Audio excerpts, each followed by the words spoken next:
What up? Hello, everyone! Hello. Thank you, Slayer Geezer, for the resub, and you made me laugh reading that. You've peaked. There's no higher glory that you can reach. How can it get better than this? That was a lot of fun to write. Thank you for that. I wouldn't have the inspiration to write that if it wasn't for Danny and Finalai looking for what I always forget the word. Smut? Well, no, but it's Erotica? Inspiration? Puritan smut. It's got so we got smut. Amish erotica? Yes, that's what I meant. That one. That's the word. I'm pretty sure you're the one that came up with the basket weaver's gaze, and then I was like, yeah, let's run with that. Way back then. But I thought you had said you were looking for smut novels. Oh, for sure, yeah. And then I was like, the basket weaver's gaze. It sounds like the most tame smut novel. It's Flock Obama. You don't know what he's dazing at, though. Hi, game player. Hey, Flock Obama. Flock Obama. No, we need like a command for the basket weaver. We need another heart that's a basket now. Well, welcome to Fate's End, everyone, a homebrew Dungeons and Dragons game driven by Fate. I will be your tail weaver for the evening. We want to shout out Tabletop Audio at tabletopaudio.com for the ambiance that we use in our shows from time to time. We want to shout out our partner, Nine Realms Gaming. They create top-notch gaming accessories from the finest woods this realm has to offer, and you can visit ninerealmsgaming.com and use our exclusive partner code LIAR10 to get 10% off. We also want to shout out Sirenscape for the ambient sounds, music, and their online player that we use on stream, and we do use their sound sets from time to time as well. You can follow us on social media and check out Ink and Lyre on all of our social channels. Or if you want to follow the cast right here on Fate's End, you can use command FateCast, and you can follow the entire cast of Fate's End. If you missed out on our Kickstarter, you can go and pre-order now. The pre-order store is live. You can head on over to our pre-order shop, and grab Stargazer's Guide to Auroria and any of the awesome items from our Kickstarter campaign now. Raina, there's a black box there. She will be here. We're expecting her to pop in at any moment, but we're using a placeholder now. But that black box will be filled with very beautiful Raina very soon. And then we are aiming. I did want to announce we are aiming to have Brandon back next session. We're gonna do our best to get him back, as long as the timeline of how this session goes matches up with the next episode. And what I have planned. Even if the timeline doesn't work, I think his character should just burst through the wall of wherever we are, like a Kool-Aid man. Like, here we are. But we are aiming to have Brandon back next session, and we're very excited to introduce his new character, and of course to have him back on Fate's End. So super exciting about that. Other than that, tonight, Samson will be recapping the amazing, hilarious episode from last week. If you haven't seen it yet, it'll have you in stitches. So go check it out, because you're about to get spoiled. But other than that, yes, let's jump in, draw our cards for tonight's episode of Fate's End. Oi, you heading down to the auction at Masters of Hodges? I'd be careful carrying around that kind of gold here in Dawn's Rise. Oh yeah, it's not quite as wholesome as you might think here. Let me tell you the story. First, Finn bought drugs and churros at the same place. Excuse me, are you Lottie? Why, yes I am. What can I do for you? I was looking for ingredients for dreams. Oh, and I was pointed your way. You're looking to kind of open your mind a little bit? Yeah, actually that's exactly what it is. Basically what I need to open my mind and in order to travel into the dream. Well, it certainly will feel that way. Unfortunately, they were just party drugs, but the effects were, how should we say, enchanting to our newcomers. This is fast acting. All right. Is this one of the 7? No, Here? it just makes Right you're now? fine. Hey, you're fine. It just makes all the lights a little bit more your house bright. is on It's fine. fire, Esprit. No, it's not on fire. No. Everything's Oh, fine. Everything's fine. No, It just we have a sending stone for the insurance thing. oh my god, no what? It's not that. Everything's fine. It's just I'm pretty everything's sure a you little smell bit brighter. fire. Oh my god. It smells so bad in here. It's really That's bad. not me. Are we turning it's into not me. dragons? This really was the best way to enjoy Finn's birthday, which we celebrated at the House of Faces, a theater here in Dawn's Rise. It was functional, but it's the best I've seen on this plane. You see a variety of individuals have already flooded to the entrance as a show looks to start soon. The outside of the building is very baroque and over the top. You see the structure is completely stone and is made up of a variety of statues depicting heroes, heroines, artists, bards, sculptors, painters, and just artists of all types. Esprit, you know that artists that become famous enough, their depictions are added to the building and immortalized forever. You see a sculpture of Maestro Piero Zivaldi, Zemlin Brayfire, and of course, you also see this too, Samson, the famed Fey Fiddler himself, Barney Wapple. I gave Finn forgiveness for his birthday. I get the sense that he's not getting that from anyone else right now, and it's kinda easy for me to do so. All he really did was leave me out of his plans, and I'm kinda used to that sort of thing. Besides, I want to get him back. Prey and Loon are still mad though. They didn't even come to the body. They went to see Zemlin, but that didn't work out very well. No ticket, eh? You must be visiting, well, welcome to Dawn's Rise. Sorry you didn't know about the high demand thing. And he kind of shakes his head. Listen, I do know another way in. They aren't going to be the best seats in the house, unfortunately. I'm sorry about that, but you'll get into the show. He kind of tries to lower his voice, like, as he realizes he's talking too loud. It costs a fraction of the price, and your discretion that you won't be telling anyone about the entrance. Sure. I just looks at Luden like. I mean, yeah, why not? I mean, Great plan, right? Or let's just follow this random stranger into an alley and commit trespassing. Always good to bring strangers into a heist. No chance that could go poorly, eh? Eventually, he begins moving between two buildings, and like you can see the river, and he grabs his sword very swiftly and turns around to face you both. Right, so if you're just gonna go ahead and relieve the rest of your valuables in gold, we can make this quick, and there's really no need for a struggle. well, looks like we are seeing a show tonight, Prayaria. All right, let's do it. Those three didn't know who they were messing with. Luden killed the biggest with a volley of arrows that would make any marksman proud. And our queen can handle herself in a scrap. They're lucky any of them got away. Dirk! Do you still want our things, Dirk? Dirk Do you is still gonna want the swords, Dirk? Dirk is gonna see his friend die and his body being flung across, and he is gonna book it. After a double homicide, what was a little breaking and entering? I know. Prayaria's a queen and she can do as she pleases. But if we're going to hold Faye accountable to our laws, she at least had pretend she respects them. Maybe it's only mortal laws she disrespects. I mean, honestly, same.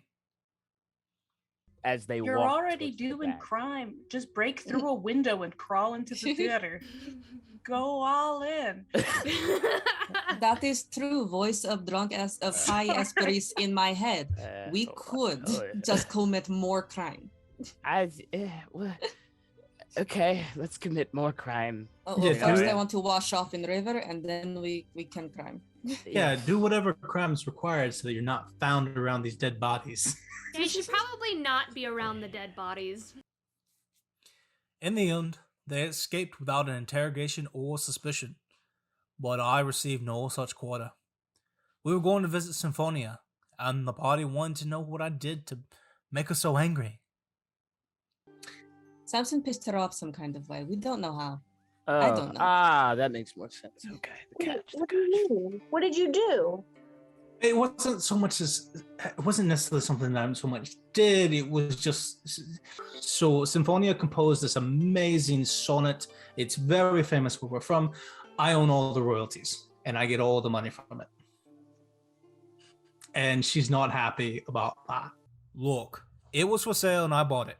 I didn't steal anything or just happened to have more gold on me at the time. If she wants it back, she can pay what it's worth, which is enough to fund my estate expenses tenfold for all the rest of time. And I do not think her tea shop is doing that well. Still, we need her help, and she's got something we can do. I have had too much stolen from me. If you want to go to the orchard, you will do something for me first. Of course. That is fair, is it not? I believe so. What would you like from us? My lyre. It was stolen, and I want you to get it back for me.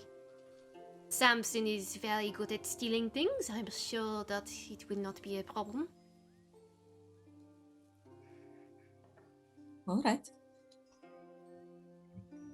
She'll just kind of look at him. She's like looking at Samson to see if he already knows anything about the lyre. If he's like visibly giving anything away, and he probably isn't.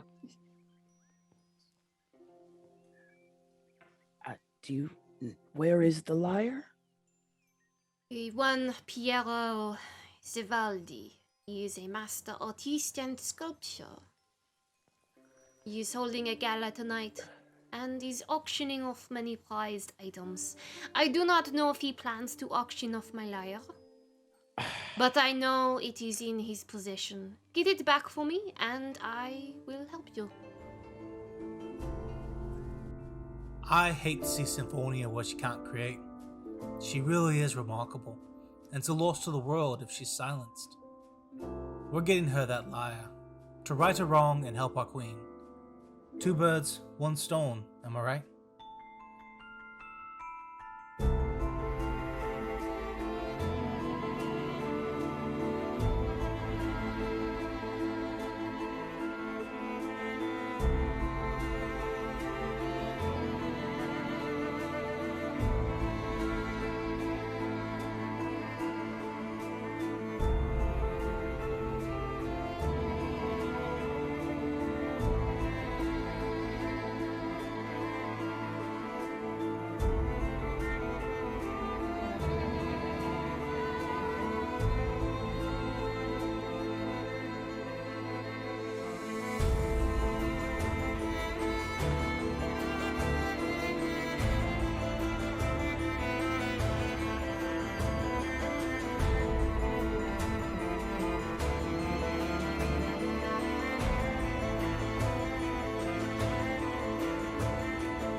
They heard you say that.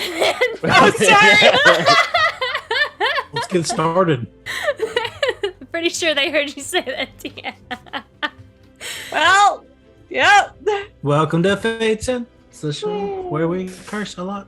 Sorry. Oh, let me make sure everyone's in the right spot because Raina just jumped in and everyone is. Okay, just making sure. Alrighty. We jump back in as you all agree to Symphonia's request to retrieve her lyre.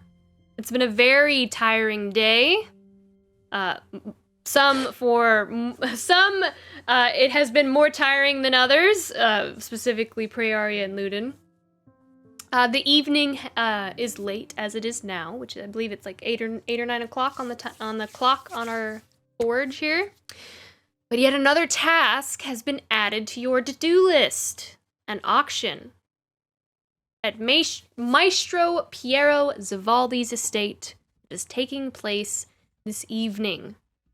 Unless you have anything else left to say to Symphonia, you leave the tea house. I want to double check.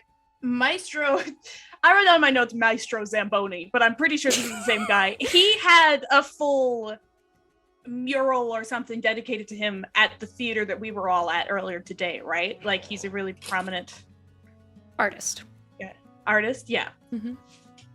He's a sculptor. Cool. I'm gonna make a check, maybe not right now, to see if I know anything about him. But if anyone wants to talk to Symphonia, you sure can if you'd like. It's a very easy check for you. Is it history? What is it? Yes, it would be history. He and Arete are golf buddies. They're golf. Oh, good gracious. Elf golf. Lolf. That's a 23. Yes, he is a master sculptor. He's actually kind of a savant at all works of art, but he's kind of like Charles Barkley, where he's kind of good at a little bit of everything. Okay, I'm sorry, Daniel's the only one who gets what I'm saying. What? That meant absolutely nothing. It's like last session when Daniel said, so we all know deep backstory on Taylor Swift and her relationship with some guy, right? I think it's, correct me if I'm wrong, Daniel, but Charles Barkley is good at baseball and football.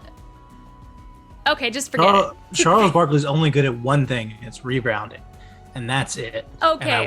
Well, we're not getting into that. Strong Charles Barkley opinions. But he's basically good at a lot of things, like He's painting. the most overrated member of the Dream Team. Okay, Daniel. Do we want to? Okay, let's. Maybe he's just a Renaissance man. But he is most famously known for his sculpture work.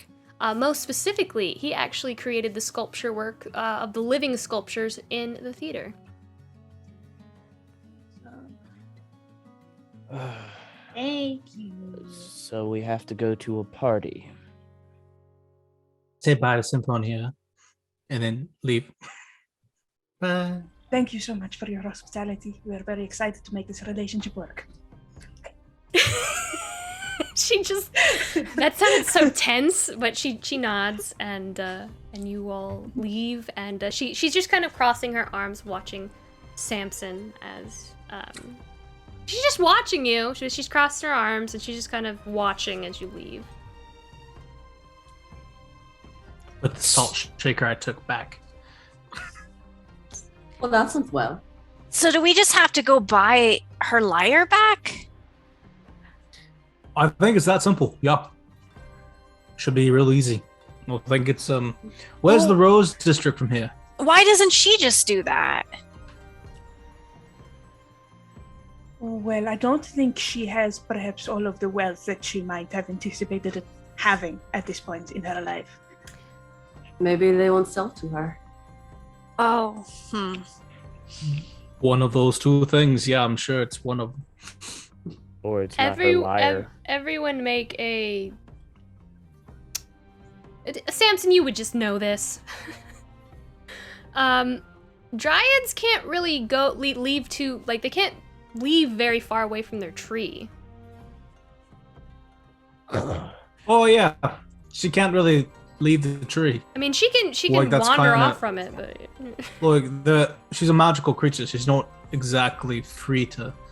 She can go on this side, or where the tree is on this plane, and where the tree is back in the Feywild, but she can't really leave per se. She's kind of connected to it. So. Oh, that sounds really lonely. So is an auction kind of like a shop where we just go in and we find her lyre and we just get it? Not Coin? exactly. Well, yes, kind of. But it's several people will probably be attempting to purchase this item, and the item will be purchased by whoever is willing to give the most. Would I have any idea the kinds of numbers that are usually at auctions of these kinds? Make a history check for me. Okay. I'm Yeah. really pushing the limit. Normally, the main difference between a shop and an auction is that when you're at an auction, they're usually selling things you can't buy anywhere else. They're usually unique items of sorts. So what happens if somebody else has more money than us and they just spend more money and get it? I don't know yet, Fen. How much well, we have a lot of gold. But we're gonna spend Right? all our gold on it? I got a Don't- 15.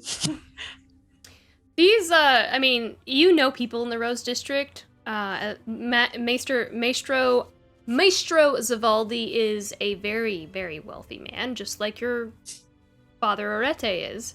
And that's his business is in sculpting, and like he's commissioned from around Auroria as well as like Acacia across the globe. And you imagine like some of these items at this auction could get up to 20,000 gold or more. Right. Well, I don't know exactly what we have in our coffers right now, but we're looking at numbers up to around 20,000 about. What? Is that within the realm of possibility? I Yeah, don't we think probably we have, have like- that much. A 20th of that. I don't have that much here. Okay. So, there are a couple of ways that we could choose to address this. The first would be to make sure anyone that would be bidding higher than us for whatever reason does not bid higher than us.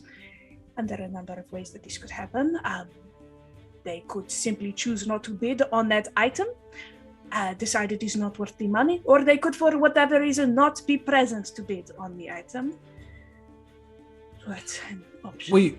We could also take that same person and have them bid on it and then give it to us, right? Somehow convince them that they ought to buy it for us, maybe. I think we are very convincing. Yeah, we can Mhm. make friends at the auction. And So Esperis is going to hypnotize some people, and we're going to grab this lyre from him, is what I'm hearing. Let's just see how much it costs, you know? Like maybe we can just pay for it. maybe we could steal it ourselves. Mm. Yes, because things go so well for us all the time, yes. Maybe that's option 3. Maybe that's plan C. Plan C. It could be Yeah. fun though. I can only shoot people right now. So keep that in mind. Yes. Yes. Well, yes. Well, you all look terrible right now, so we should at least get dressed so that we look nice before we get in. Not you, Esprit, everyone else. So we need to at least we need to do something so that we look presentable. Yes. I guess. Are there any shops still open? Oh no. I like my Crocs, but We're okay. gonna go use money. No one else does, Finn. It's okay. Where is... So we're going to You go would use not money. want to be spending so much more money. I know better at the house. Polai and Andias and Rifte might have some clothing that we might be able to borrow. I don't know if we want to be spending several hundred on wardrobe. Right. If you're at gonna this moment. hypnotize people anyway. Maybe they'll give us a That's discount not the- because it's my birthday. Let's just go take from Paula and Diaz. It's worth a shot.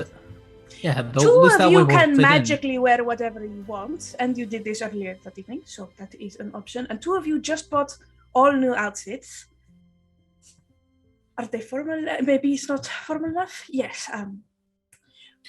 We could just wash, maybe just bath. Nice bath.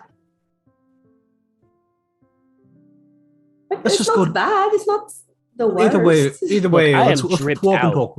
Okay. We gotta go do that. Let's go back to Aretes and get all set up. Walk and talk. But the thing is starting by the time we get there. It'll be over by the time we get back to Aretes. No, in the there's background. usually less a long time. It said it was going to happen tonight. I think it's 8 p.m. I'm imagining it starts at like 9:30. It's already started. It's already started. She said that. Do we see people heading to the auction? Or is it on the way?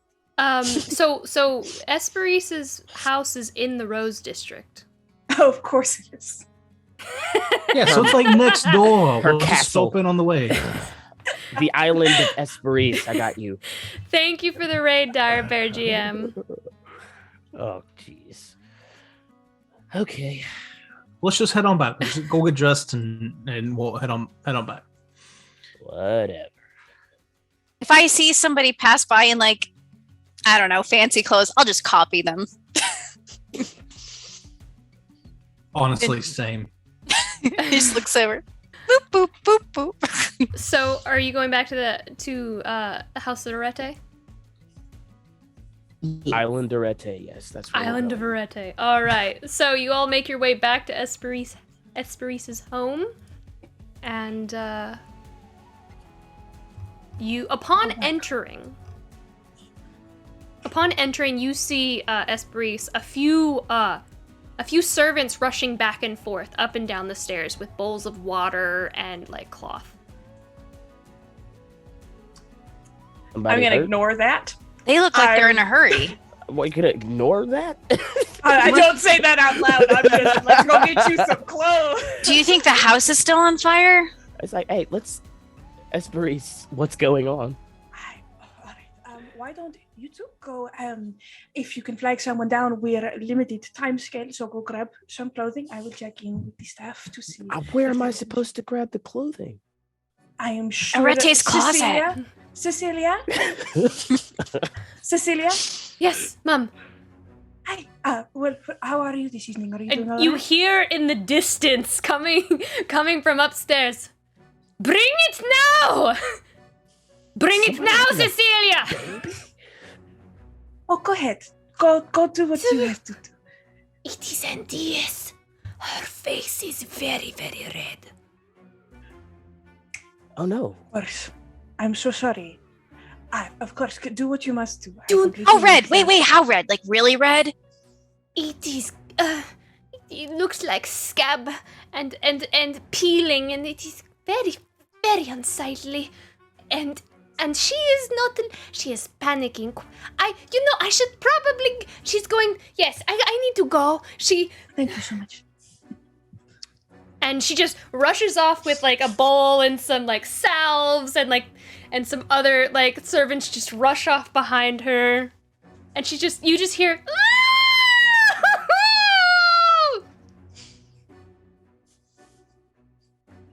Esperice. Yes. Well, I'll see if I can. Yes. Is there anyone who isn't busy around? Esperice is so happy. Are there any servants who are not currently set to work on Andias's face right now that I can flag down to see if we have anything in storage that we might be able to use? Sure, two of the 8 because she is taking 8 in a flurry. Okay. Can I help you? You look at it, yes?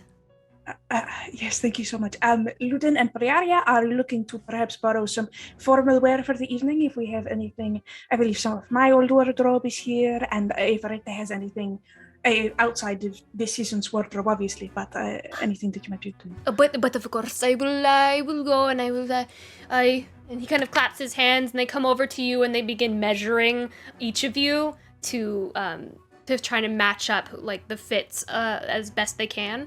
And so they go to your arm, and they just kind of each just very, very quickly just kind of measure the back and the front. Then they run off to go grab you some clothes. And eventually they do return. A lot of the colors here, of course, are very kind of like peachy and very dusty colors, as well as lighter colors because Endias and Paulai have darker skin.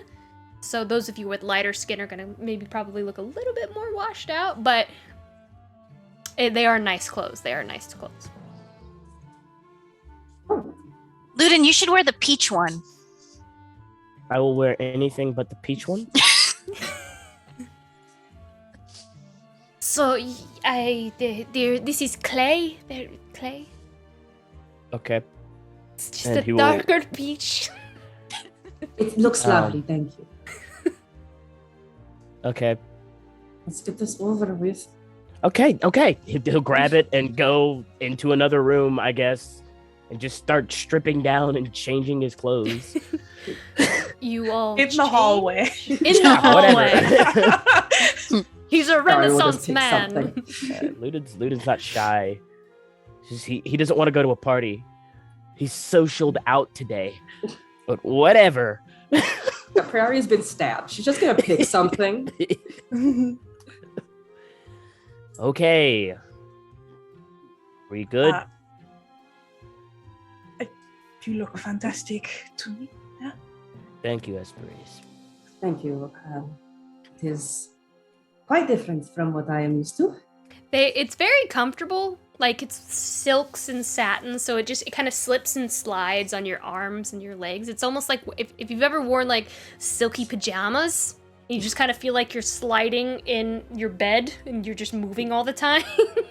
It's What did you do? probably a little bulky because Yeah. Ludin still has on his armor. Absolutely. Underneath Praria feels very exposed. and you Nowhere in can this see that city. She has stuff on under as well.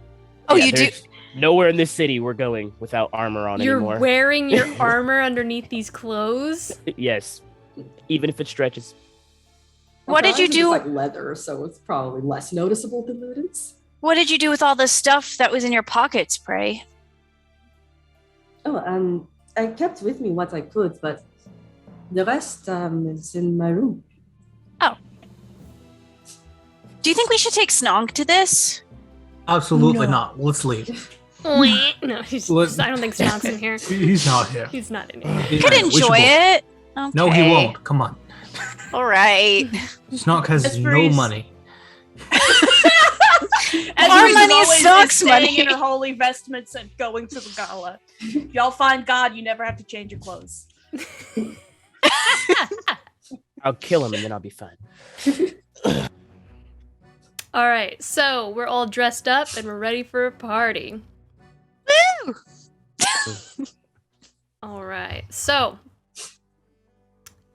let's move over to the auction.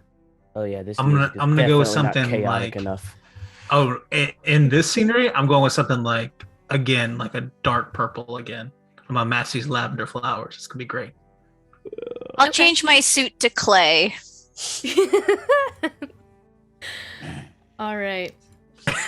After Ludin's already got changed, so he can't change again. Ludin looks like when your mom used or when I don't know if you remember, Danny, like when my mom in the winter would like put sweaters under my t-shirts and stuff, and I would look like a sausage casings. So I would have like a sweater, like a bulky sweater under a thinner like t-shirt sweater. That's what Ludin's got going on right now. And he's wearing it happily. 'Cause, You look very fluffy today, Ludin.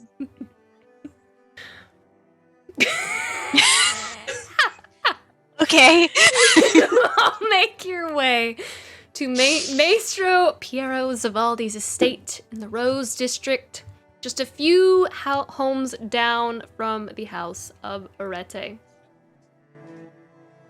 And you all arrive when the party is already in full swing. The party has been going on for a while, of course.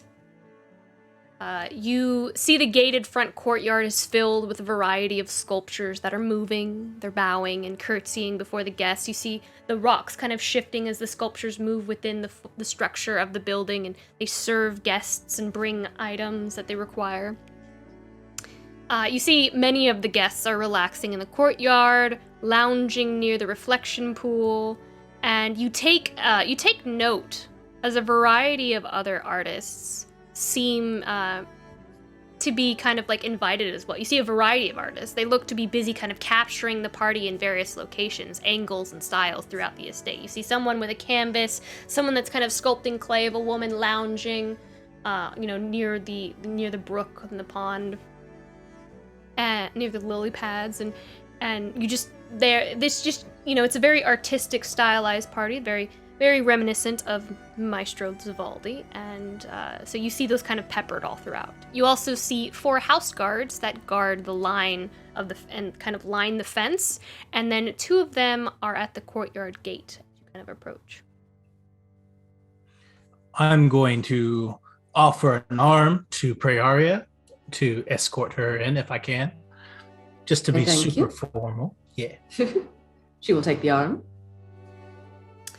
As you approach the gates, Samson and Praeria, the guard kind of like bows, and she says, "Evening, if you'd kindly present your invitation to tonight's gala." I knew it. God. Yeah. Oh, I will reach into my pocket, and I'll use my zodiac ability to make an invitation and hand it to him. All right. What does it look like? Yeah, Samson? what does it look like? What is this? What do you mean? What does it look like? It looks. This is not the doctor. This is not says, the Doctor Who badge, Daniel. It says you're cordially invited to the auction at this guy's house. All that fun stuff. Well, and then it has my name on it. Well, you certainly provide an invitation. I just reach in my pocket, use my magic, pull it out, and hand it to him. And you pull out an invitation that looks nothing like the other invitations that have been given that evening. You have no idea what it looks like. Come on. He looks down at it. They're like looking at like a fake license from like a teenager who's trying to buy alcohol. I do it with extreme confidence, and then continue to walk in. Okay, the gate is closed. You can't. Oh, I thought it was open since it was an auction. Oh. They let people in who have invitations. Is everyone in at this point, or are there people still coming in? They're arriving fashionably late. I think that not at the moment, not this second right here, but most people it looks like are already in full swing in the party. I see. Oh, I think we left our invitations at home. Is that not it? Here, let me see that. I take it back. She looks down at the invitation, then kind of scans. At this point, she scans you over. Ludin, do you have your weapons on you? I have my swords. They're it's like scabbards. The rest if she looks at me weird, I would just be like, "I'm here to guard her," and he'll just point to Esperise, and he'll be like, "I assume you understand that." I am going to be, if I can, somewhat separate from the party while they are doing what they are doing. But you can definitely gesture to me, Ludin. Yeah. Ludin doesn't look amused. He doesn't look like he's supposed to be. Like he just looks kind of the way Ludin always does. Just do the rest of you have weapons on you? No, I don't. Just my sling. Why'd you say that so sensually? Wait, what about you, Praeria? I mean, none that can be seen. Maybe a couple daggers in there. Well, we were definitely invited. Definitely, most assuredly. I take it back and say, you know what? This is the wrong. I seem to have left it at the house. Is there anything that we can do? Oh, no invitation, no entrance, of course. Apologies. Those are the orders. I'm so sorry. I grabbed the one. No weapons either. But if you go back I've simply grabbed the wrong invitation on my desk. Dude, we're already late. Don't make us walk all the way back to the hotel. Come on now. This was from last auction. Come on. We're dressed like we're going to a party. We wouldn't dress like this otherwise. I'm not really supposed to let anybody in without an invitation. And no, certainly no weapons. That you should know that if you've been to one of Maestro Zavaldi's. No weapons. This is a party and gala of art and humanities. Oh, I'm so sorry.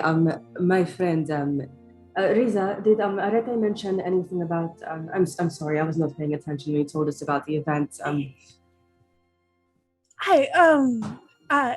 Yes, I am here on behalf of Andius Arete, who has unfortunately come down with an affliction today. She informed me that she was on the list and she wanted me to take her place for tonight. These are dear friends of mine. We weren't aware of all of the policies, of course. Andius is not in a great position to speak right now. You're smiling the entire time. No, she had a sort of allergic reaction, and I at least am here on her behalf. I'm very sorry if it is imperative that it is just the one. So, Esperis, Samson, and Praeria. I don't think anybody else chimed in. I need persuasion checks from everyone who's chimed in. All right. I said we were dressed nice. So. Okay, yeah, I wasn't sure. Yeah, from Benelli as well. Probably best that I don't give a persuasion check. 18. 12. 22. 17 somehow. Wait, with that let me 4, check you, something real quick. still got a 17 with Yeah. that 4. Wait, let me check something. Never mind, I can't. I was gonna try to favored by the gods to be more persuasive, but I can't do that on ability checks. I was gonna do all my fey bullshit stuff to make him charmed by me, if we need it, but I don't know if we will or not. Well, at this time of night, we'd be in our pajamas, so clearly. Yeah. I am so sorry. I have been to one of these before, but only with my entire family. This is my first time, sort of, on behalf of NTS, but I'm so sorry if we have anything incorrect. She kind of looks you over and she just kind of like leans in. She goes, "All right, but don't tell anyone, all right? I don't want to get in trouble. And I will say I'll let you in, but no weapons, no armor." Completely understandable. Yes. Of course. And Prairie will take out her daggers and just like she just begins under her dress and she's like, "Oh." Just slide them out like playing cards. Like, She looks from you to Ludin like she wasn't anticipating that because she was really talking to Ludin. Ludin will say, "We always have backup," and he will start to take off his swords, and he'll be like, "Where can I pick these up afterwards?" "Oh, we can store them for you. We'll just take your name down and we'll, store it. It's very, trust me, we have good security here and we'll take good care of your items." I am going to look as just appalled as possible, like someone who paid $5,000 to be at Disney World, asked to put everything in a clear bag. Just so angry. I am sorry, sir. I just don't even look at him. Just like fury on my face. I do apologize. Ludin will just go, "If you mind, can I at least walk with you as I take them down? They are magical, and if they are stored incorrectly, I don't want them to go off." Of course.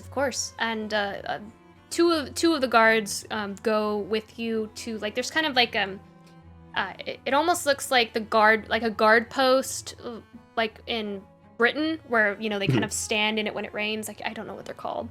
Parapets and stuff like that. Yeah, something like that. And you can walk back into it, and it's kind of like beyond like a locked door and fence, and you kind of walk back into the room, and then there's another individual guarding another door that leads back into another area, and you you got to get behind multiple doors to get to where you need to go, and eventually you do get to a room that is locked, and you see where everything is stored in almost like little cubby holes with names and tags, and they will take it from you, and you can watch them put it in a cubby hole if you would like. Mm-hmm. Yeah, Ludin is taking note. But they of don't all want this. you to go in. Yeah, no. He is taking note mentally of how many guards there are going back there, how far it was to get in there. You and go he's just by taking three doors to get stuff like that. He's taking a look of who has what keys too and stuff like that. He at this point doesn't trust anyone. And Dawn's Rise, this place was supposed to have no crime, and he also thinks that whatever we're doing tonight, we're going to end up having to kill someone. He just has no faith in us being able to auction off 1,000 gold into so that's what Ludin is thinking and doing and making sure. And so he'll already go ahead and start plotting in his head how he's going to get his and Prayaria's weapons back. So all right. Yeah. Rana, can you press Alt-C on your keyboard? Yes. But otherwise, he looks like Ludin, I guess. He takes off the armor. Ludin, I'm imagining you standing in the doorway of that room as they're putting the stuff in the cubbies, and you're just standing in the door like.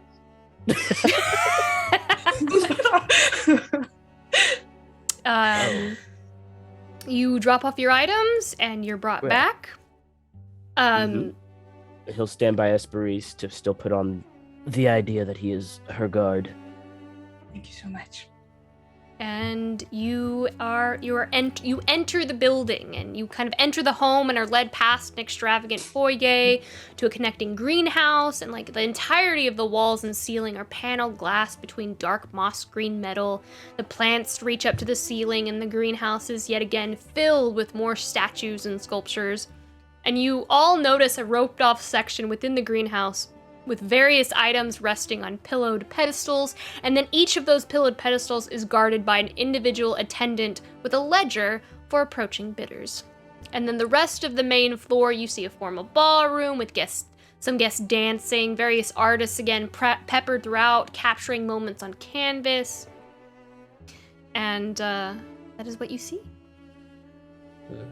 Okay, everyone. So, what's the plan?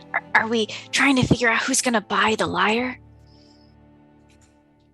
I thought it might be worthwhile that we go and find not the ghost, but the target. See if we can't scope out who might be most influential here. All right. Yeah, I agree. Let's see if we can find it first. Let's see if we can find it. See if we can search the auction, see who's all here, get our eyes on everything. And then we can go from there. And then we can go in for the kill, but not really the kill. Maybe. Let's say 15 minutes. Meet back over at the drinks table. Yes? All right. That's fantastic. The escargot table. I will scope out the escape routes, just in case. Good I will enough. scape out the buffet table. Look, Ludin, would you like to stay with me, or would you like to... Yeah, that seems about right. The lyre, if for all of you who do not know, the lyre, it's made of birch. It's alive, so it will have leaves on it still, and it kind of moves a little bit from time to time. Like, it's almost as if it would play itself. So it'll be the only thing in here that's alive when it shouldn't be. Hopefully. I have one more spell All slot right. if we can't find it, specifically to find things. But I'm thinking, worst comes to worst, when inevitably our plan fails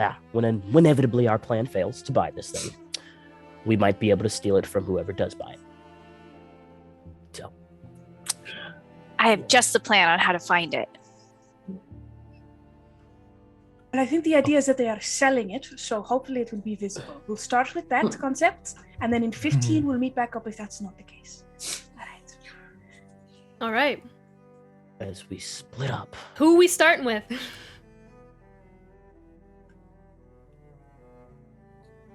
Ludin and I are just gonna go down the table of things for sale. You're going to look at what's on auction? Mhm. What's on auction and who's looking at what's on auction? Where's the maestro and where are the next richest people in this building? Okay. So you go down and look at the pedestals with the pillowed pedestals and see what's for sale or what's on auction at the moment. You just kind of like, the way these silent auctions go, there's almost like a line where people just kind of make their way down. That's usually in the beginning, but if the auction's been going for a while, you'll see people coming and going back and forth to check and see if their bid is still good and they haven't been outbid. You walk past you and Ludin. The first item that you see as you kind of walk past, you see a very large and extremely detailed painting. It's just huge. It's probably, 10 feet wide. 10 feet wide. That sounds about right. It's huge. And it takes up like the whole wall. And you kind of like, you're looking, it looks familiar. Wait. Ludin, you take a closer look. Is that Zelen? Eula, Alaron, Reynard, Cadmian, Luther, Auroria's Blessing, slaying a Remoraz in the desert? Just them? Just I bet them. it's just them. It's just them. Oh. Are you kidding? They weren't even there for that. Ludin goes immediately to whoever made, like, where's the Hand on his piece of shoulder. paper? Hand on his shoulder. Who is the artist of this? He walk up and like the attendant goes, "Oh, would you like to make a bid, sir? Currently the bid is at 5,000 gold pieces." 5,000 gold pieces. Yes, yes, yes. Who made this beautiful piece? Oh, this is by the very illustrious Derek von Rothsbert. Derek von Rothsbert. Okay, thank you. I'll just keep that name in mind for more future pieces. I might want something, you know. Did you want to make a bid, sir? No. And he'll just Not tonight. stomp back over Thank you to so Espery. much. Of course. Steering down the line. Seething anger with these. Okay, let's keep going. You continue down the line and you see an original, handwritten sheet music piece, and it's signed by the very Bonnie Wapple for the composition piece Fiery Fiddler Fay Feet. And the bid is currently at 7,000 gold. There is no way we're going to have enough money if sheet music is going for this, Espery. I'm gonna subtle cast message at him. We don't need to buy it ourselves. We just need to make someone want to give us a gift. You can... You can respond in my head if you want. Yeah, he just says hypnotism. Got you. You continue down the line and you see like a very beautiful ring on a pillow, and like next to it you see a white placard that says "Ring of the Wisest, once owned by a wise dragonborn named Kaelin Scaletip." And this is actually an item. I will go ahead and inform you what it does. It's judgment. It is noted for judgment. Judgment requires wisdom, and once per day the wearer can take a 20 on a wisdom-based skill they are proficient in. And is currently... Lauren, did you just make a big glowing neon sign that says, "Steal me! Steal that's me!" exactly... Oh, yeah. Okay. And right. that is currently... Well, it's currently at 50 gold. I will put on... I will walk up... Everyone like, what? I will put up 51 gold. And put Ludin's party. Such a next big to it. spender. Oh, I don't have a Put pen. I need a Ludin's pen. party Oh, there. next I to do it. have a pen. Ludin's party. Yes, Ludin's party. What does the ring look like? Is it gaudy or is it nice? The ring, it is very large. It is more like a man's ring, which is much larger. It's a little bit bulkier. And like the top of it does have like scales on it, and it is like gold. But the scales themselves, in the center of each scale, you see these small little gemstones, and they're all blue and purple, which typically signify like royalty and wisdom. And then at the very top, you see this kind of swirling amber gem, and in the center of it, or in the amber, you actually see it looks like smoke kind of coming up. Yes, 51 gold. And he will act all swanky like all the other people that are walking through here, and then go back over to Esperise and be like, I think we can get that one. That one's good. Yes. Very nice. Yes. Okay. I will keep an eye on it throughout the evening. Yes.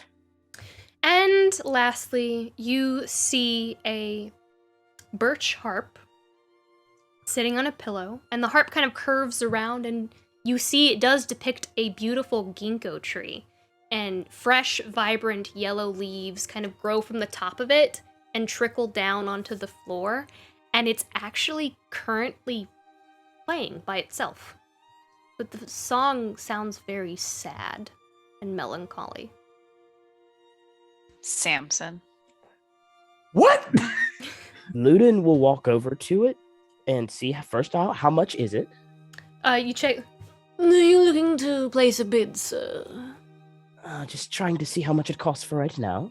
Currently, the bid is at 450 gold. 450 gold.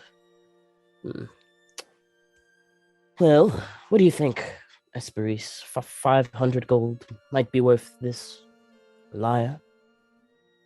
It's an exquisitely fine item, I do say so myself. If I do say so myself, sir and madam. It's very beautiful. May I ask, how did it come to be in the Maestro's collection? That I do not know. I am simply the attendant for the bid. I'm so curious. Well, for now, if you could put us down under Luden's party for 500. And then, do you have any idea where we might find the Maestro to I'm so full of curiosity. Ask him any questions we may have. He is currently perusing the party. Tufts of white hair. He might actually be sculpting someone out in the God, I can't think of the name of it. The sunroom. That sounds like him. That sounds like our Piero. Well, thank you very much. Oh, of course, madam. And those are the only... there are tons of other items, so those are the notable ones that you see. I got you. Well, go ahead. I was just going to say to Esperis, why don't you go ahead? I very much enjoy this song that the lyre is playing. I'll come find you later if I see anyone else who might also be hearing this beautiful song. Excellent. I'm so glad that you are enjoying the music. That sounds like a splendid idea. I'll see you very soon. See you soon. And Luden will sit and go back near a wall and just watch. And he will be watching for both that ring and he's watching also for the lyre to see if anyone comes and bids on it and just taking note of... The moment you guys walk away, somebody comes back up to the lyre and speaks to the ledgerman. Luden takes note of who this person is, and he'll be like nudge Esperis and be like, okay. And then he'll break off from her. And he is tall, he is young, and he does look to be a sun elf. Awesome. A sun elf? Yeah. Esperis makes a mental note. Okay. And then once we've checked in on other people, I am going to get all in on that. Yeah. Essentially.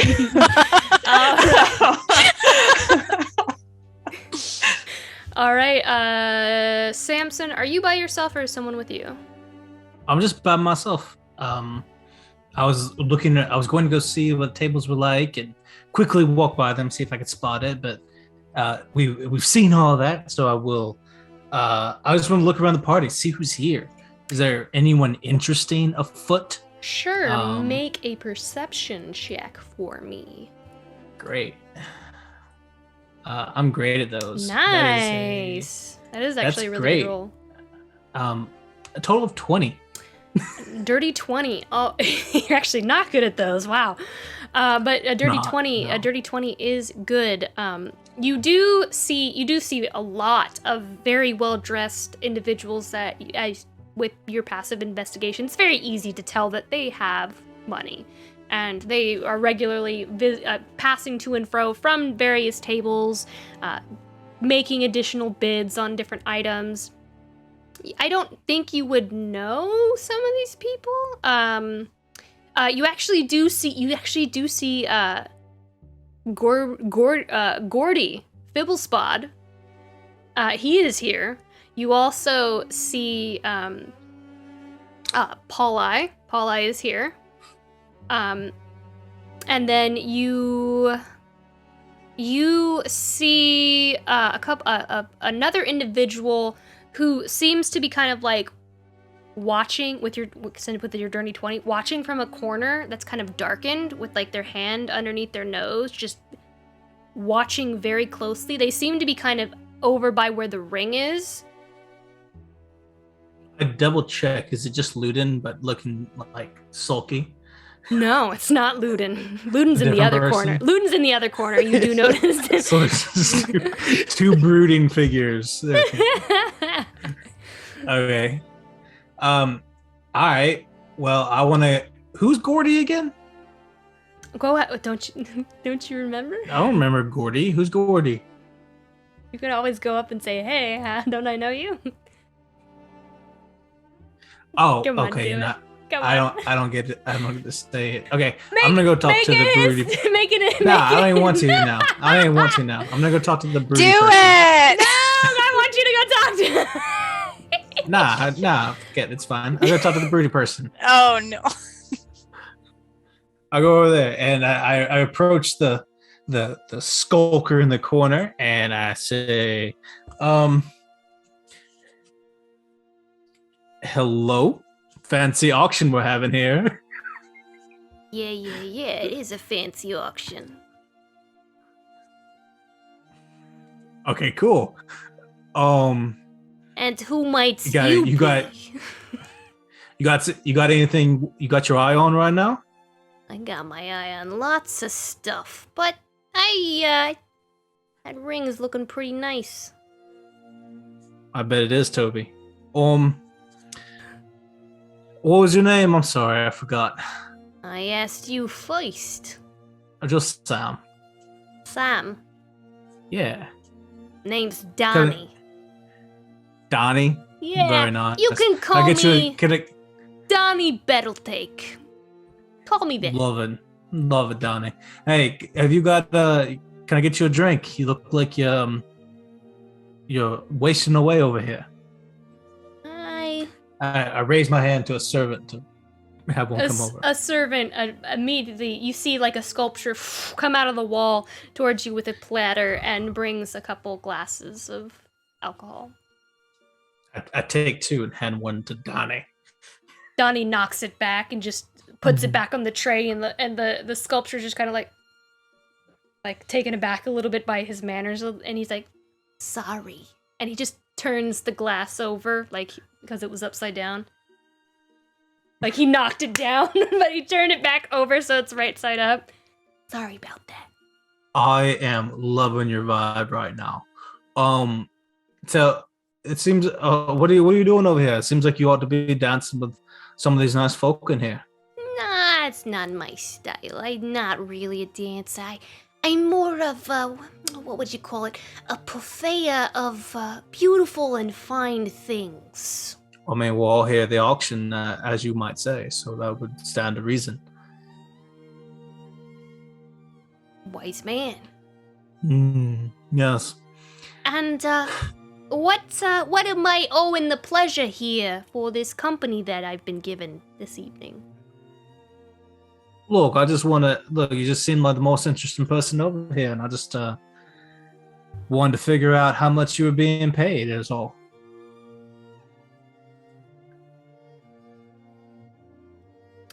I'm listening. I mean, look, I don't want to be too judgmental, right? But you could at least go look at a few other items if you're gonna cop a feel, mate. I don't know what people in your town say. That's a little racist, my friend. God. I don't know. It's not racist, but it's like what? My kind. In your town, I don't know. I see. Mm-hmm. Well, are you saying he got your eyes on something here as well? Oh no, maybe. But you know what, Donnie? I thought perhaps maybe we could be partners, but I can see that you absolutely don't want that. So let me just go talk to a few of these legendmen and these guards real quick, because I feel as though there might be some danger afoot. And Whoa! What do you mean? What do you mean? No. I just gotta go. I'm concerned. There's a man over there. There ain't no I point need. I point at Ludin, and I'm like, see that guy over there? Ludin is scowling at Samson as soon as he points to. I point at see that guy over there. I'm concerned he might be in the thievery business, and I just wouldn't want anything to happen to any of these fine auctioneers tonight. You know what I'm saying? So let me go take care of that. Quick. There's no need to get hasty, friend. And here I thought you were doing Donnie a solid. Getting all buddy, chummy with old Donnie Bettlethake. Now.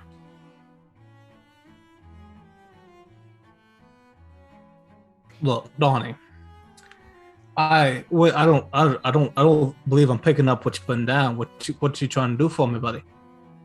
I don't know what you're insinuating a couple things, my friend. So let's just get down to what I like to call copper buttons.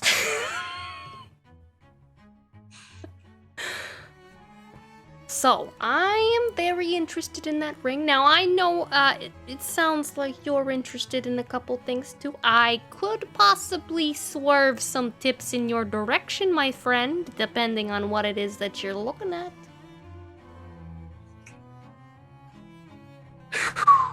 I got an idea. I've got an idea here for you. How about, instead of you grabbing that ring, how about you grab that lyre, and I'll get the ring, and then we'll trade a little later. How about that? And then I'll pay you whatever whoever's paying you was gonna pay you for it. On top of that, huh? It does sound pretty What are you offering there? That's a strange request. If hey, how stealing about one and I'll steal another, but I'm not one to ask questions. Hey, Donnie, how about we do that, and I won't get you thrown out of here in the next 5 minutes, huh? Make an intimidation check.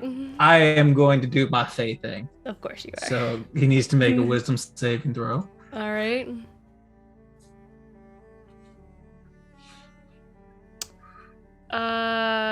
That is probably like a 10. All right, so he fails. He's charmed by me, so I'll just roll this with advantage, I guess. What do you want me to do? Intimidation? I rolled a 1 and a 2. Oh no, which is great. So that's a total of a 6. He's charmed by you too? He's also charmed by me.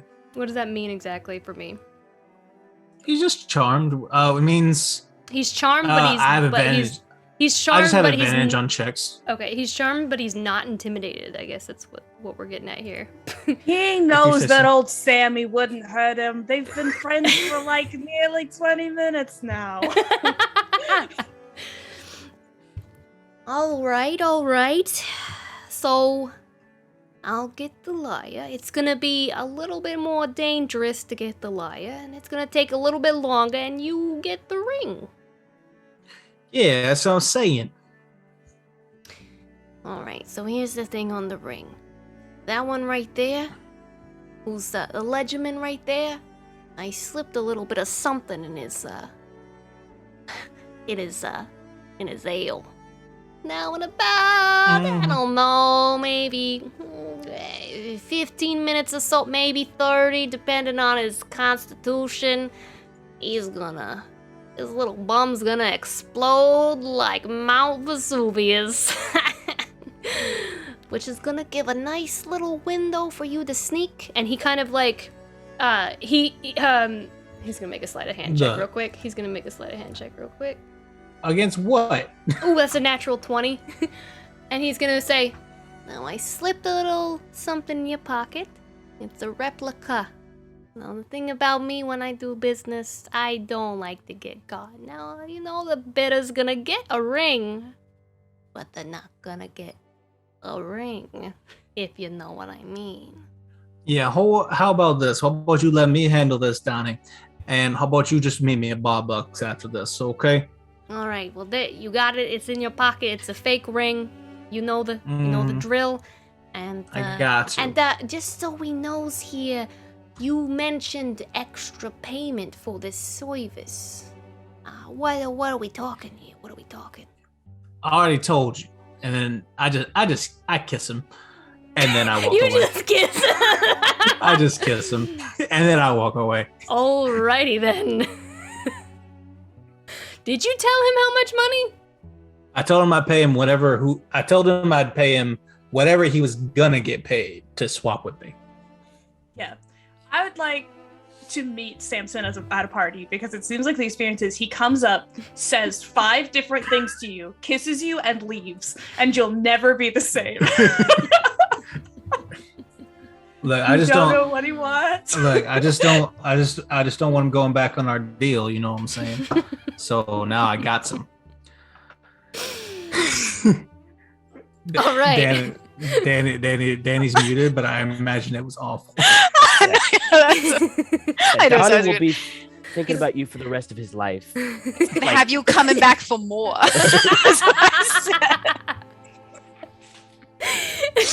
All right, then that was fun. All right. I didn't plan for him to be Brooklyn, but apparently Donnie Bettletake, he's gotta be, ice. And you know that he's not from Dawn's Rise. I don't know. Dawn's Rise, Donnie. Dawn's Rise. All right, Finn, Finali and Praeria, are you two doing something separate or together?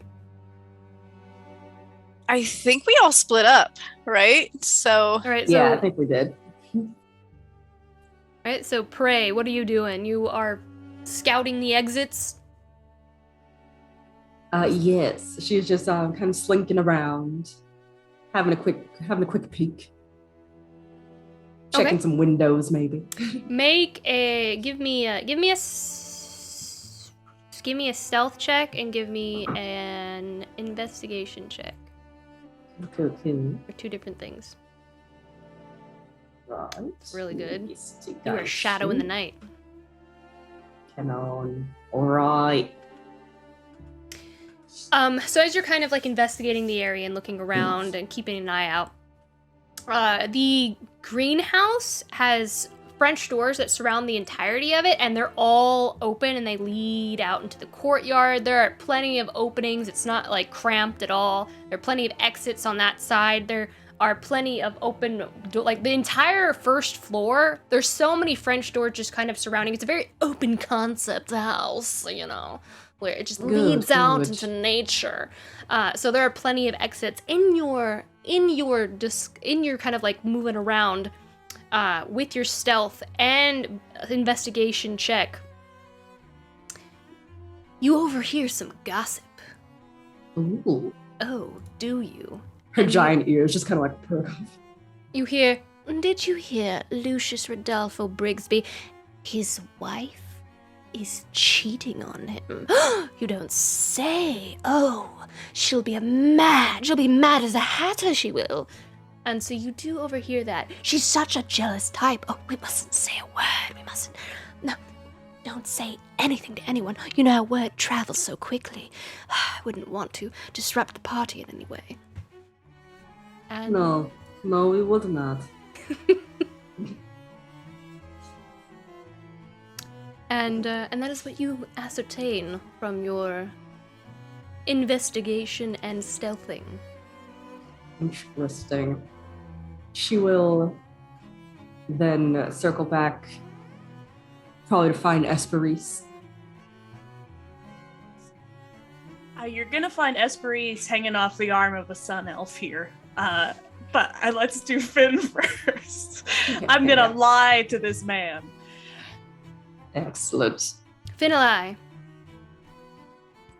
Okay, so I make my way to the buffet table, and Finn's going to grab a plate and some strawberry tarts and a slice of cake and all sorts of pastries, and he's going to start eating and look around and try and find somebody that is rich looking and very interested in the items at the front.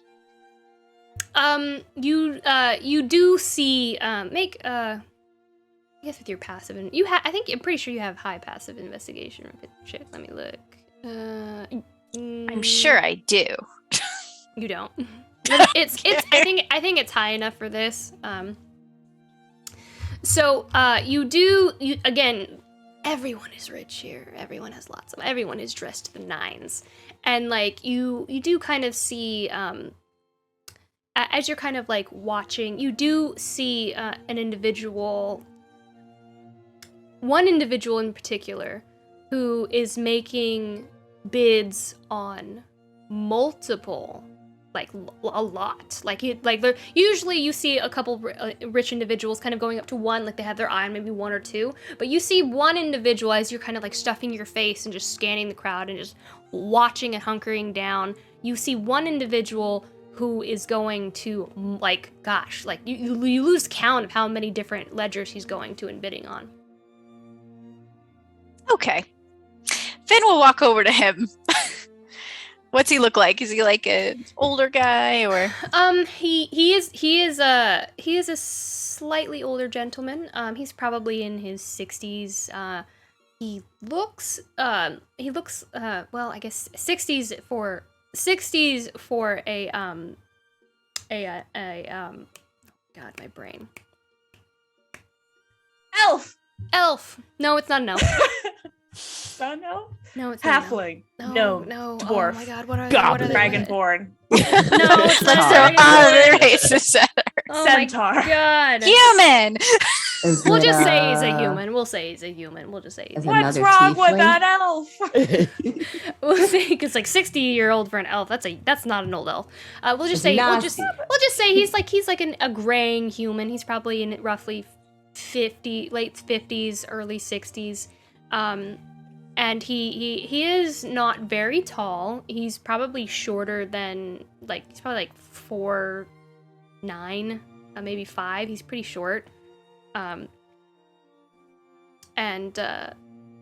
yeah, he's got very plush purple clothes, velvety clothing, and kind of like little slip pointed shoes a little bit. He's a little bit over the top, and he's just kind of walking around, bidding. All right, Finn will walk over to him. He's still eating his cake. Just be like, "Hi, Porm. Porm. Good evening. What are you gonna buy tonight?" Lots of things actually. The rest of the people here should just leave now. Really? Quite, yes. Who are you? You have a little something right here. Oh, thanks. My name is Finn, and this is my first auction. I've never been to one before, but since you seem so confident, I figured I'd come talk to you. You seem like you know what you're doing. Oh, I've been to many auctions. I am Lucius Rodolfo Brigsby. Pleasure. Pleasure's all mine. He'll stick out his hand to shake him. And he kind of looks down at your, like, I imagine, like, your hand is covered in, like, powdered donut sugar or something. And just crumbs, you know. And he's just kind of, like, he kind of holds his hands together like this. Charmed, yes. How do you know you're gonna win the stuff? You know, because auctions, they're supposed to be like, anyone can buy them, you know? Well, anyone can, but not anyone has the lustrous wealth that one such as myself has acquired over many years and generations of heritage and family, you know. Wow, that's really impressive. Oh, it is the most impressive. But why are you asking? Like, who are... I'm sure you've heard of my name. You must be, you know, a lower house of some sort that has just admired the Brigsbys. No. My friend, Esperise, he looks over to try and find her in the crowd. She's part of the Arete family, so she's from here, but I'm not. Oh, yes, the Arete family. Very, very nice. And of course, the finest perfumes in all of Aurora and Acacia. Yeah, she smells really great. So, which one's the liar? Are you going for the... Oh, there it is. Are you going for the liar over there, too? I've been on it a couple times, but it seems that there is a very persistent individual. And of course, I can't bid on all... I can't keep up with all of them, you know. So I might not get all of them, but there's just so many that I have to sign my name to. But I might just let the poor sap have that one. You really should. I mean, how are you going to fit all this stuff in your house? There's so much of it. House, my good house. I have a castle, sir. Which one did you want the most? Like, if you could have just one and put all your money on it, which one would it be? Oh, none of them really intrigue me, honestly. I mean, yeah, but what if somebody beats you in the auction? Wouldn't that be terrible? Almost like a stab to your ego, you know? That somebody has more money than you. They don't have more money than me. I'll have the most out of all the individuals here, but I will say it'll probably make their little hearts feel good to actually win at something. It's almost like I'm doing charity work, you see? I'm a very charitable individual. I mean, this is why I'm buying these things, too. I'm such good-hearted, you're buying them good-natured. for charity? Well, I'm purchasing them so that someone else will get that money to take care of themselves in their homes. That's really sweet of you. Finn, you don't look sincere at all. I am charitable, aren't I? You really are. I can't believe how charitable. I've never met somebody as charitable as you. You know, it's my birthday today.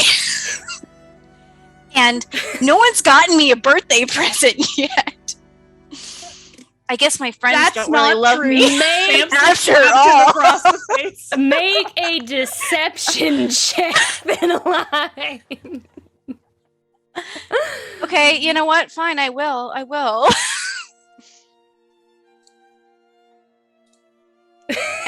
And I'm going to add my D8 of Libby Devotee.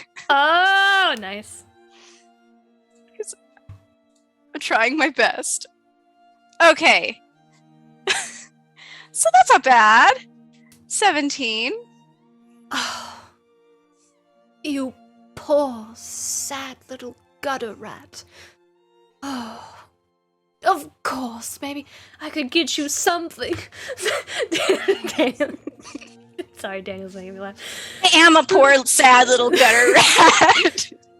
There's no wonder you're covered in sugar and crumbs. You probably haven't ate in months. This is my only meal I've had all day. You probably haven't ate sugar or sweets your entire life. You sad, sad thing. I don't even know how you got in here. It's quite impressive, I must say, but you really are.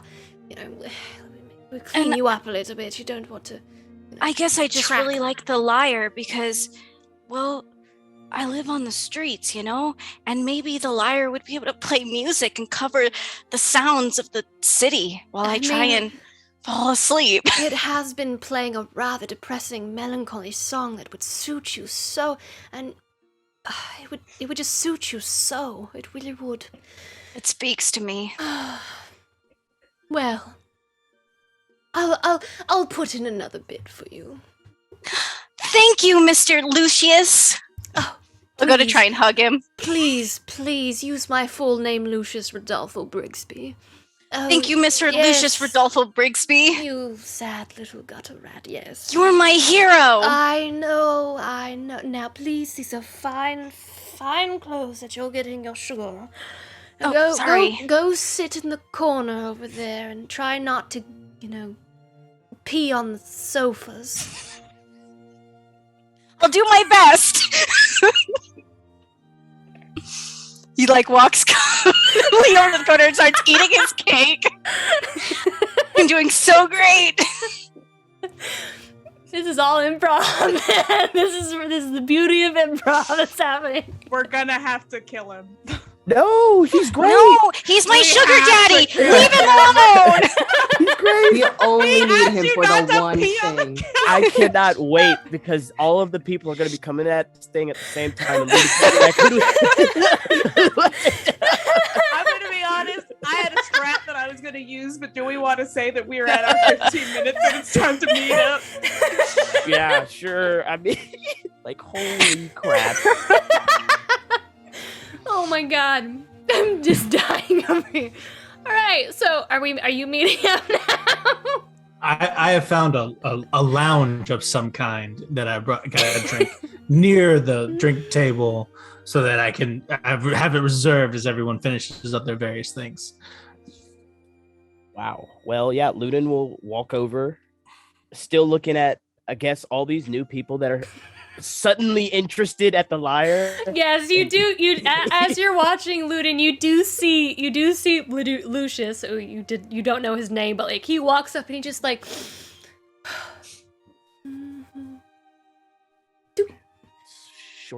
closes the book and just kind of like shuffles the attendant along, but the attendant stays there obviously. Doesn't go anywhere. And he just turns around. He's wearing a cape, I imagine, and he poofs it behind him as he walks. Oh, there are a number of guesses in the chat that this is Brandon's new character. So we can only be so lucky. That would be amazing. Amazing. All right, so you all regroup. Well, how were your expeditions, team? Seems a couple of people are interested in the lyre. Guess what, everyone? Somebody's gonna buy it for me. Oh, that's really nice. Wonderful. Yeah, so we did it. who is going to buy? That guy over there. Lucius, Rodolfo Brigsby. Oh. How kind yes, of him. he is. Mm-hmm. Yeah. Let me know if he intends to back out of his promise. Okay, well, I guess I can go talk to him again later. He just thinks I'm a poor gutter rat that pees on sofas. So he feels sorry for me. I like him. Did you do something to give him this impression? Like pee on a sofa or... Then this is very important. Did you pee on a sofa? No. Am I sitting on a sofa you on just a peed sofa? on? Should I? Do you think that'll be more convincing? Absolutely not. No. I think it would work. I'm sitting on one right now. It's a little damp. Did you pee on this bucket sofa? No, I haven't peed on it. I've just been eating. I haven't drank enough to pee yet. No, I mean, none of us think that you peed on the sofa, Finlay. Excellent work. That is fantastic. Yes, Luden. Yes, I know. I think I was just saying that there are other people at the auction that are bidding on the stuff. From what I saw, there was also a pretty young man who was there, a son elf. There was your fellow. I saw several other people passing by as well when I was gearing up. Okay, who am I gonna have to courtesan to get stuff? And I'll just list off all the people who are on the list. But it sounds like, Finlay, you have a good bet. Yes, I have actually discovered a plot to steal the lyre. There are some rather unscrupulous figures, and based on their confidence, I think there are at least two others than the one I have identified.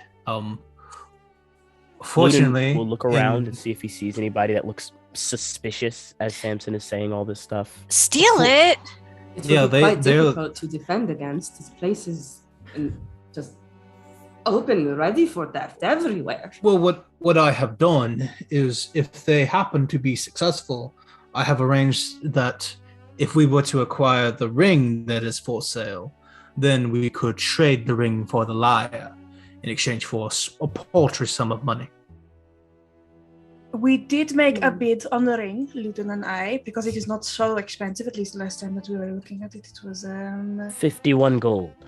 51 gold. I imagine it will go up from that point, but that should be coverable. Oh, we have. Yeah, we have. I brought with me a little over 1,000 gold pieces. Fantastic. Well, if he steals from Lucius, that means you're stealing from me, which means you're stealing from us. So is that really a good plan? Well, he very well might fail. I don't think he looks pretty rich to me. No, the thief might fail. Oh. So if the thief fails, it'll be rightfully Lucius's. Yes. You could build a whole thing about you saw this thief and you warned Lucius about it because you wanted to turn away from your life as an urchin on the street who did such things as petty theft, and you're so grateful that he's such a shining example. I'm going a little bit far down that rabbit hole, but I wouldn't worry about that, Finn. Or we simply blackmail the man. Either way. Interesting. So I shouldn't tell the story? No, I am being too much. I want to hear about the blackmail. Well, word in the party is that Sir Rudolphus has quite the jealous wife, and she has quite the reason to be so. Because he's really handsome? Sure. All right, so do we need to spread some rumors, Bray? Only if he does not come through on his end, I think. We only have power as long as no one else knows. Who are the big players for the Lyre right now? Is it simply Rodolfo? And the Sun Elf. The Sun Elf? Yeah. What about the Sun Elf? He was the person who'd be directly after us. We were there for a hot second. Is there a way I would know what his bid was? I was planning on talking to him, but I didn't want to take a super long time. I mean, if you went back over and you checked, it was like 550. He increased it by 50. Okay. 100. So currently, Rudolphus is highest bid. We have highest bid on ring. Yes. All right. So No one's been going up to it yet. 2, maybe 3 plan. Oh, I think 3 plan, yes. And none of this involves us hitting anyone, so that's good. Simple 3-part plan. Esperis, you distract the pretty Sun Elf. Make sure that he gets confused and does not reattempt to bid on the auction. And then, hey, you! When does the auction end? How much longer do we have? Oh, sir, it's about an hour. Should be done. An hour. So in an hour. And then Rodolfo will buy the ring for our dear Finali here. But I don't want the ring. No, yeah, sorry, the lyre. Oh. Maybe I do want the ring. What does the ring look like? I want the ring. Rodolfo Don't worry, will buy I'll get the ring. Rodolfo will buy the ring for, or not the ring, the lyre for Finali. And if he chooses to go back, then Finn will just blackmail him. And blackmail? Yeah, you'll tell him you know all his deep dark secrets, and you'll tell everybody if he doesn't give you the lyre. You'll ruin his reputation, obviously. And then, should our thieves be successful, we will acquire the ring of our own volition, and we'll trade it if they happen to successfully steal it. Well, how do we know if they will be successfully steal the ring? Oh, we'll just buy the ring so that we have the ring. They are stealing the lyre. Oh, okay, so we have the ring. Okay, cool. And then we'll wait, are we the giving ring. away the ring? No, I want the ring. Only if we have to. Only if we have to. Okay, I like the ring. I'll buy you another ring if it happens. It's more the ring. It's a special ring, Samson. It is a special ring, yeah. What does it do? What's it special for? Yeah, what's so special about it? It has some historical interest, and then it does some things that I think would be beneficial, mainly just to Luton. I don't think it would be of interest to anyone else. He looks at Esperis and he like beams a little bit. Well then we will certainly try to acquire both. But hopefully the thieves will fail. But with all of this in mind, we have contingencies and all kinds of good plans. This is a plan that cannot fail. There are no options in which we do not end up with the lyre. Well done. Final thing. If someone does end up with the lyre, the nuclear option, Are we stealing it from them? The only person who might end up with Lyre that would not immediately give it to us is the Sun Elf. So, okay. If I am spending time with the Sun Elf, I can make sure he would give it to us. Okay. One last thing. Just be careful as this thing comes to an end. I would assume more and more people will be bidding on things because it's less time. It is I would assume, common strategy at one of these things. So keep an eye on all of our objects. We should find somebody to paint all of us at the end. Wouldn't that be fun? Caricature them. We have time to do that before the auction ends. Let's find somebody. There's plenty of painters here. Do that now. Yeah. At this point, while you guys are looking for a painter, you hear and like you look over and watch as the ledgerman who is by the ring, he kind of like tosses his book to the ledgerman next to him who's near the lyre, and you see Samson, Donnie. He is now dressed in a uniform for a ledgerman. And he kind of like, oh, buddy, just go, don't worry, I'll take care of it here. Look, everyone give him some space. Oh my God, is he bleeding? Oh, geez, go, hey, he needs some help. And like, there's a whole bunch of people that kind of turn up, and then like, you kind of watch as he just kind of like flits his hands because everyone's looking at the guy who's feeling sick, and a curtain in the like some magic, a curtain in the side corner catches fire and begins to flame on the side corner, and everyone's like, oh my God, look at that, the curtain's on fire, the curtain's, somebody do something, oh my God, he is bleeding, and like.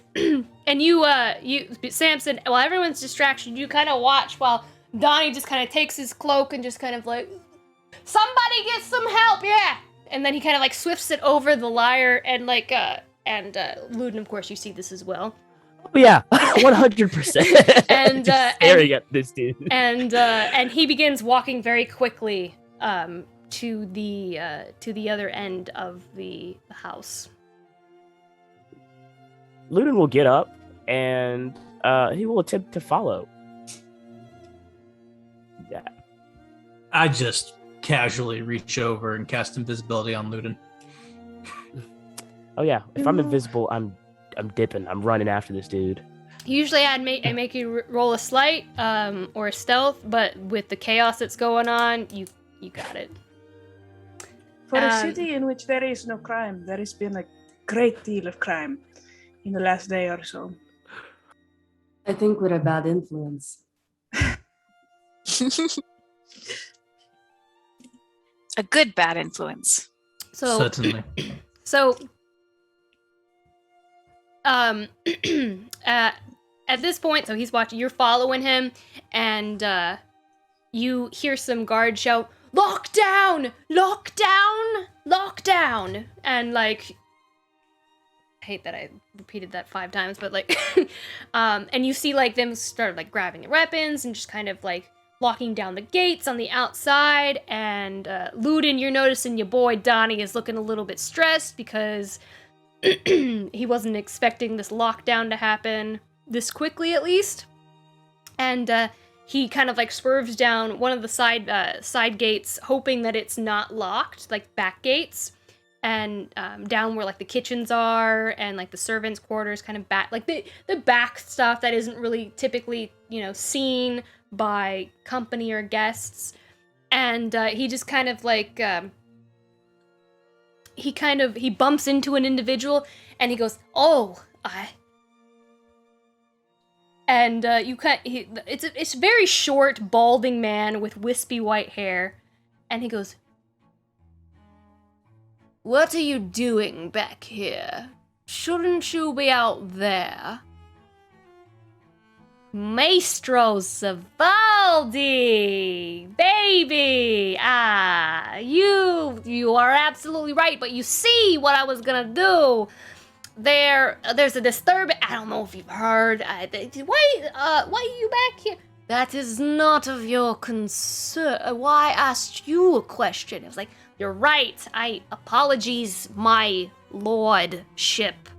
I was on my way to check, grab some linens and cloth for your guest. So he was looking really bad, and then the curtains caught fire. So I was gathering materials, and in order to prevent any further, dismay or chaos.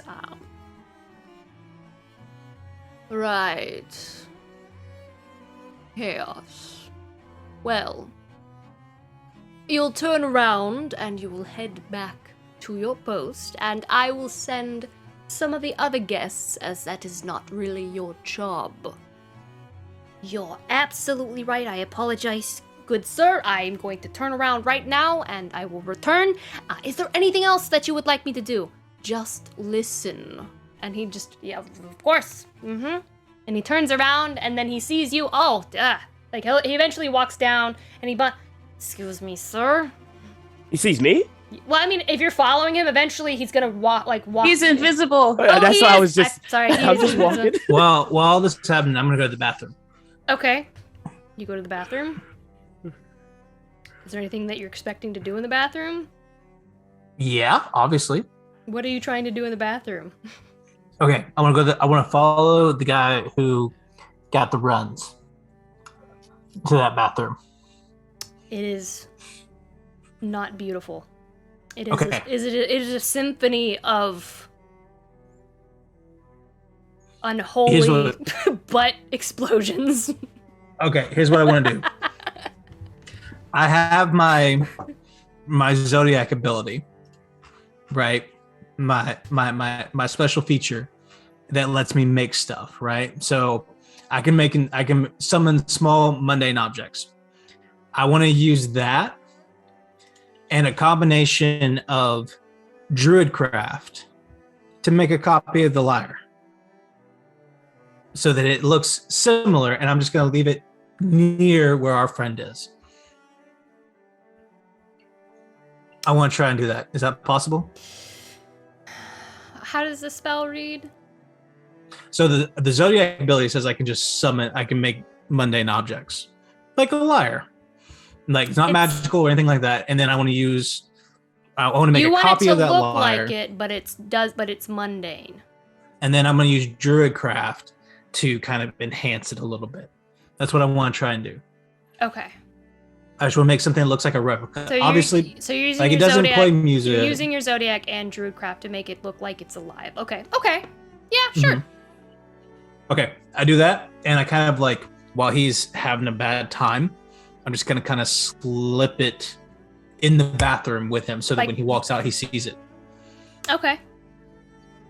Assuming there are doors in this lavatory. Yeah, there probably are. It's a very nice. There's chocolates and mints in this bathroom. I want him to imagine that as the bubble guts were coming out, he didn't realize he was holding it, and he accidentally brought it with him. Like, maybe I leave it on, like, the sink. Okay. In the hopes that when he leaves, he'll go put it back where the auction was. All right. You do so, and you return to the group. You do see that Donnie has made his way back. He's back in the main room, and he's keeping to the walls. He's trying to make his way into a room so that he can change, it looks like. Ludin's following every movement that Donnie makes. I want to see if this dude screws up. Okay, so I'm gonna make a stealth check for him now that his distraction has died down and his situation has grown quite upsetting. Ariaria, Finalai, and Esperise are enjoying some more champagne back in the lounge. Oof, Donnie, Just no. perched, having a nice time. Very nice. Huh? At this point, noticing the lyre is gone, the ledgermen will have alerted, obviously, other ledgermen and the guards, and like they will have put the fire out, and Donnie is sweating bullets, and they're like, just return to the party. We have this under control, ladies and gentlemen, and we're going to figure out, it seems that we have a little bit of a party crash. If you will just enjoy your drinks, and we will sort this out. And they begin to search the crowds. More guards begin to enter the room. And while Ludin is invisible, he will just like be screaming, like not really screaming, but also be like whispering to people, "Where's the liar? Oh my God, where's the," like just throughout the crowd, and following Donnie still as he says this. And at this point, Donnie he failed his stealth check, and as he kind of like he kind of like moves and he kind of bangs into the wall, and you hear like a ding ding ding ding, because it's still playing, and I guess people and a guard kind of comes up to him. Oi. Seems like your robe's making noise there, friend.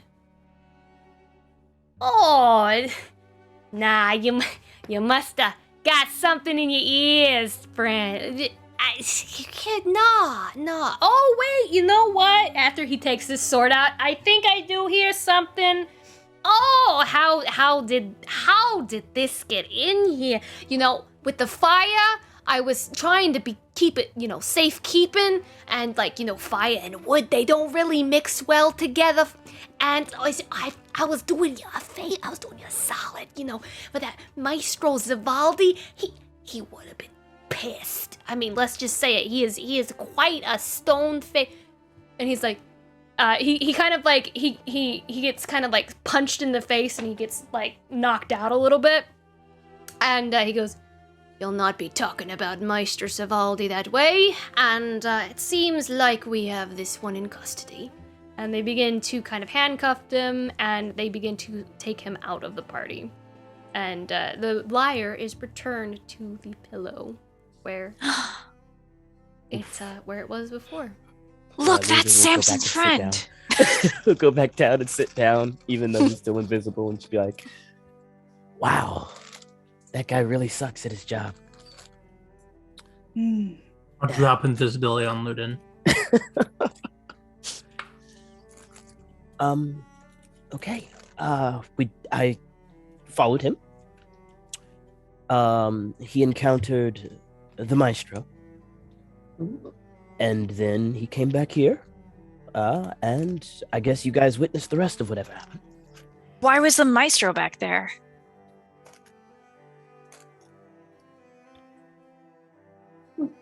Well, that is one less thing to worry about. Exactly. Now we only have those two. Which you will point to Mr. Rudolphus and the Sun Elf man. So should we go check the ledger again and make sure somebody's on there? I will check the ledger when I go to the Sun Elf. I will do this. You, with the ledger returned, you do see the Sun Elf approach, and he will attempt to make a bid.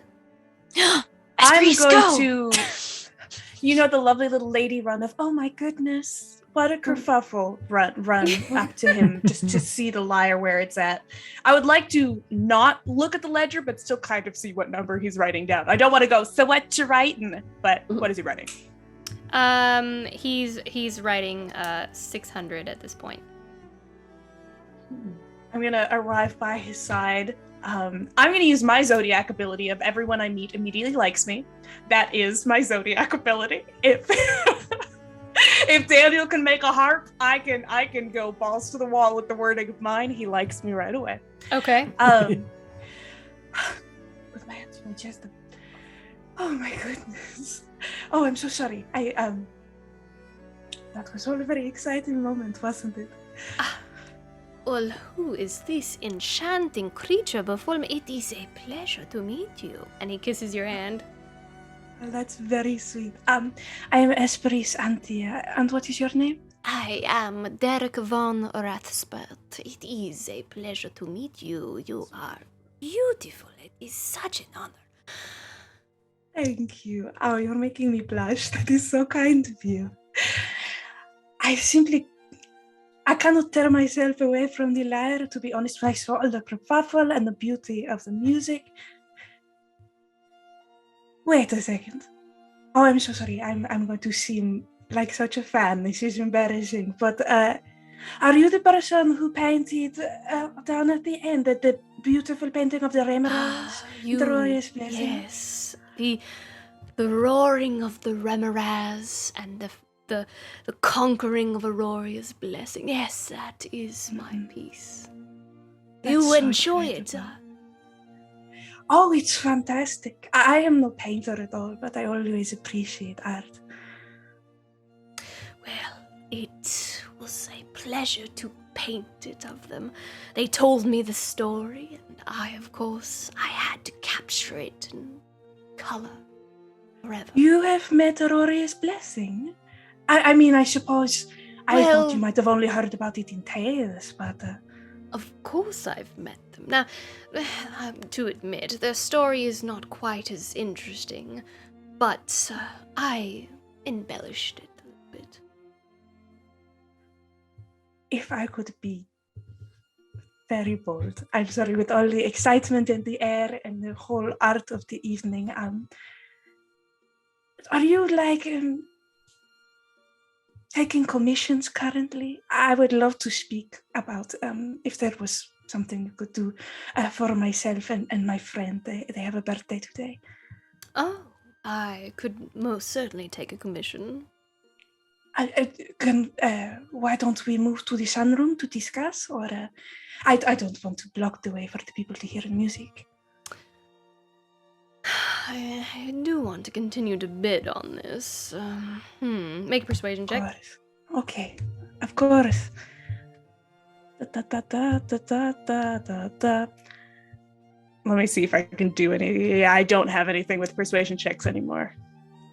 Still, oh god. 31. He Could goes, we move to a more private space to talk about the commission? Of course. I'll just have one of my servants keep track of my bids and handle it for me. Of course. Subtle spell, message, Finlay, there's a servant who's keeping track of the bids. Somebody's got to get rid of that guy. Get Rodolfo in there immediately. And I take him out. You of take the him room. out? First, of course, he speaks to the servant, and then the servant begins to watch. The servant just stands there next to the ledger because they have nothing else to do. And of course, Derek goes to paint. You're so worldly. Tell me more about all of your travels. Yes, well, and then he just kind of goes on and on and on and on.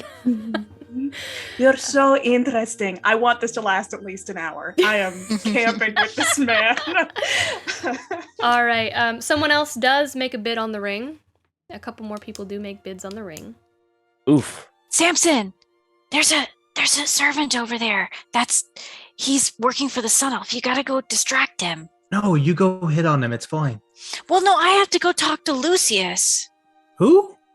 You know, the guy who's gonna buy it for me. Luden, can you go hit on the servant?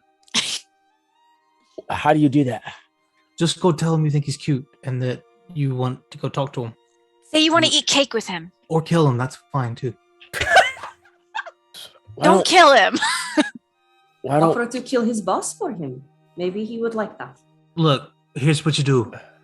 Next time here's what you do. Go wait for let's wait for Rodolfo to go get in line and bid on it, right? But we gotta make sure that happens like 5 minutes before the auction ends. And then you, Luden, go up and like pretend like you're gonna bid on it, but get real confused and start checking your phone, check your mobile banking, see if you have enough funds, that sort of thing. Just stall till the auction ends. Samson, can't you just take him to a closet or something? Okay, I'm gonna go check on the ring.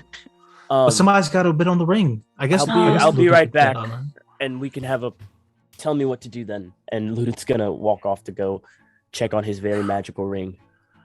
And then I will handle Rudolphus. The ring is at 150 at this point. All right, he's not gonna put anything down, but he's gonna chill out, and he's gonna do the same strategy that Samson was just talking to, because he doesn't want to pay more than he needs to pay. but at the same time, he wants this ring. Okay. And he'll also like look over at this servant dude and get a lay of the land of what he is doing. I assume he's just staring at it. The servant's just kind of like standing there waiting, and then anytime somebody makes a bid, they will go and they will make write in a new number. Okay, I'm gonna like go break a line of sight, and I'm gonna change my disguised self to look like the sun elf. I forget his name, but I've seen him walking around. I'm gonna disguise self to look exactly his like name him. is Derek von Rothsbert.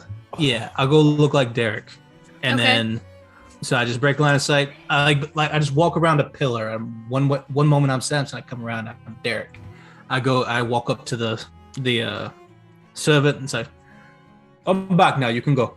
Oh, Master Rothsbert, yes. Is there anything else that you desire, sir? I just wave him off. I don't even say anything. Of course. Ludin looks so confused. And the servant leaves. I wink at Ludin, obviously. He looks even more confused. All right, and then he picks it up. All right, Prey, let's go find Lucius. Go ahead. Oh, okay. Where is he? Lucius is, of course, bidding on other items because he's making his way around town, just bidding on stuff because he can. You currently find him, he's bidding on a golden chamber pot because that seems like the most pretentious thing you could bid on. Golden, okay. So Finn will notice his plate is empty, so first he'll go get some so he can like smudge a little bit of chocolate right there, a little bit of powdered sugar, just to look a little bit extra dirty. And then he'll walk over. Oh, hi, Mr. Lucius Rudolfo Brigsby. Oh, the sad gutter rat. I'm actually glad that you returned. Giorgio, come here, Giorgio. This is the gutter rat I told you about, Giorgio. Yes, the package. You have it. Yeah, well, don't give it to me. God, give it to the gutter rat. And so is it the liar? Giorgio hands over like a small wrapped package. What's this? It's for your deathly terrible problem. I fixed it for you. Fixed what? You open it up. Yeah, sure. It's bars of soap. It's like stacks of bars of soap. Wow. This is almost all I ever wanted. There's no need to thank me. It was the least I can do. And now you won't smell as terribly as you do. You'll have more friends, I'm sure. I mean, I not really. I mean, I think that you will make so many friends, not, having things on your face and smelling just like right sewage water. Okay, thanks. Are you still gonna bid on the lyre for me? I already did. Yeah, but it looks like somebody else bid on it. So maybe you need to go bid on it again? Maybe? Oh, that's ridiculous, somebody outbidding me. I suppose I should make my way over and see. And he will begin walking over to the lyre. and he'll be like, She's like, pennies. Let me see. Try it out. Bid that. And he will hand the pen to the legiman. There. That should do it. I do so hate walking back and forth. It's exhausting. I'll have to... Giorgio, bring me a cushion. I'd like to sit on the balcony, how the stone is just far too hard for my rumpus. Oh.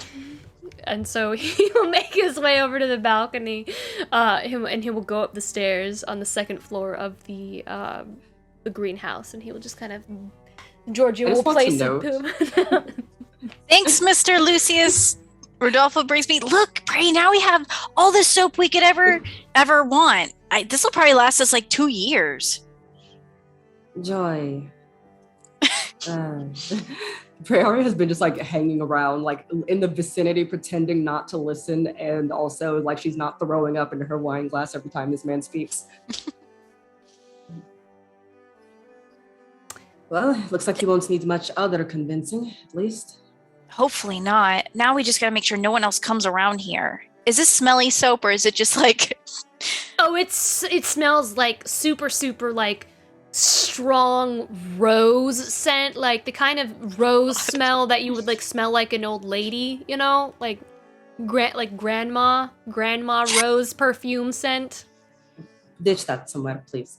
I mean, we could wash Snonk with it. No, we love Snonk. Okay, I guess I'll just go put it under a cushion on a couch. I mean, there's like 20 bars of soap in there. It's like a shoebox. Okay, I'll just put it in my backpack to dispose of later. Do you have room in your backpack? I don't know. I don't think you do. Okay, I'll just keep carrying it around. Unless you just like a suitcase. Like you could go to the bathroom and pretend to be one of those little bathroom boys that hands out soap when people go to the restroom at fancy establishments. Oh my gosh. I could just hand them around this party. My dream. I go over to like the group of people sitting over by like the painter. Here you are, ma'am. Here you are, sir. Giving everybody soap. They just look at you like... You're welcome. You still have like stuff on your face. Are you supposed to be her? Yeah. I am. No, you must be you're not wearing your uniform. No, but I had an invitation. Yes, well, thank you for the soap. You're very welcome. I'll go to the next group and give it to them. And just I'll do that till he runs out of the 20 bars of soap. All right, so I believe with that, that probably... I feel like that solves the social encounter here. With that, the bid will go through, and you will win. I will say you will win the lyre with that. How much does the ring get up to? The ring will get up to about 400. Jeez. 401 gold. You place a bid at 401?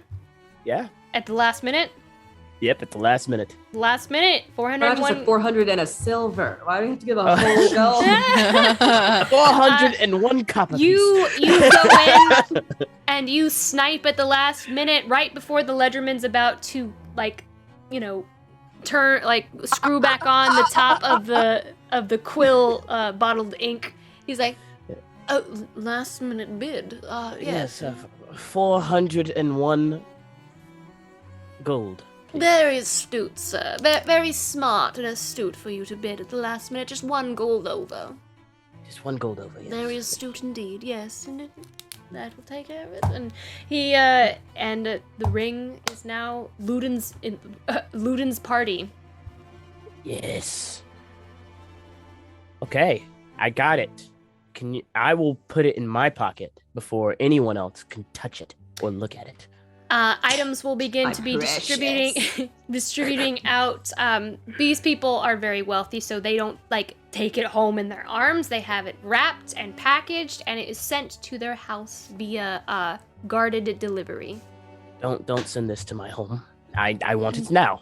We paid for it. I are guess. you sure, sir? 100%. Yes. He takes a box and he begins to take the ring, and he kind of makes a little bird's nest of like twine and hay, and then he places the ring on top, and then he grabs some flower petals from the greenhouse garden, sprinkles that on top, and then he grabs some lavender and sprinkles that on top as well, and then he just and then he puts the lid on, and then he goes and he grabs some ribbon, And he begins to tie up. He begins to tie up the box, and then he grabs another flower, and then he ties a flower to the ribbon on top of the box. There you go, sir. Oh, wait. Thank you so much. He takes some cologne and he sprays the top of the box and hands it to you. He takes it and smiles. Only the smile Esperise taught him. And walks away so as not to do this right in this dude's face. Takes the ring out and throws all that other crap on the ground and just puts it on his finger. At this point, I will say, as the final bids are made and things are closing out, our buddy from the bathroom, is anybody watching the bathroom? I'm gonna dispel the liar. Obviously. Okay. when that failed, like I dispelled it. Okay. Like when they that caught was the backup. Donnie. That was the backup. I got you. Well, if he had finished pooping earlier and come out and be like, "Oh, I've got it," then maybe Donnie got away. But he did not. It was a horrible poison. That was the backup plan. All right. How much does it actually take to commission Derek von Rothsbert? 1,000 gold. 1,000 gold. Cool. It's cool. He'd do it wrong anyway. What about with a little convincing?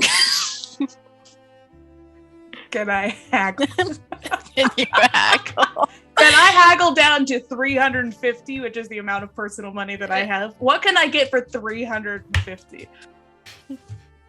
That's right, screw you. We gotta it's make a wallet photo. We gotta make some money. Carry it with me always. Once everything's done, I go out to the terrace to find Esperise and I just holler, "Darling, we're ready to go." Oh, sweetheart, thank you so much. She doesn't know where the accent comes from. Thank you so much. Sweetheart, I was under the impression that you were impressed by your fantastic artistry. It has been such a pleasure to speak with such a skilled person as yourself. I will be watching the art so much in the future. Thank you so much for all of your time. I'm coming.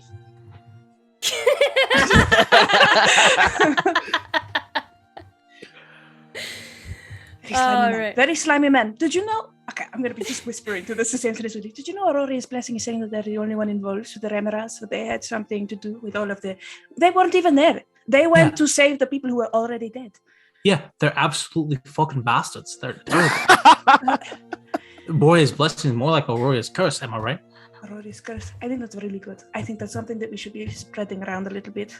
Mm-hmm. We could destroy the painting. That'd be fine too. Well, I feel like that is a little bit noticeable, and I feel like yeah, too much. One step too far. That's on me. You ready to go? Yeah. Yes, I am. We got the liar from Finn's sugar daddy. It's great. Good. Okay, let's go. Yes. I will escort Esperise if I can from the party. Thank you so much. I will take a spare piece of cake as well. Lucius walks over to you. Giorgio is holding a wrapped box, and he kind of bends down to you. Now, this is a very nice object, okay? Now, you don't want to break the strings, and you don't want to pull too hard, okay?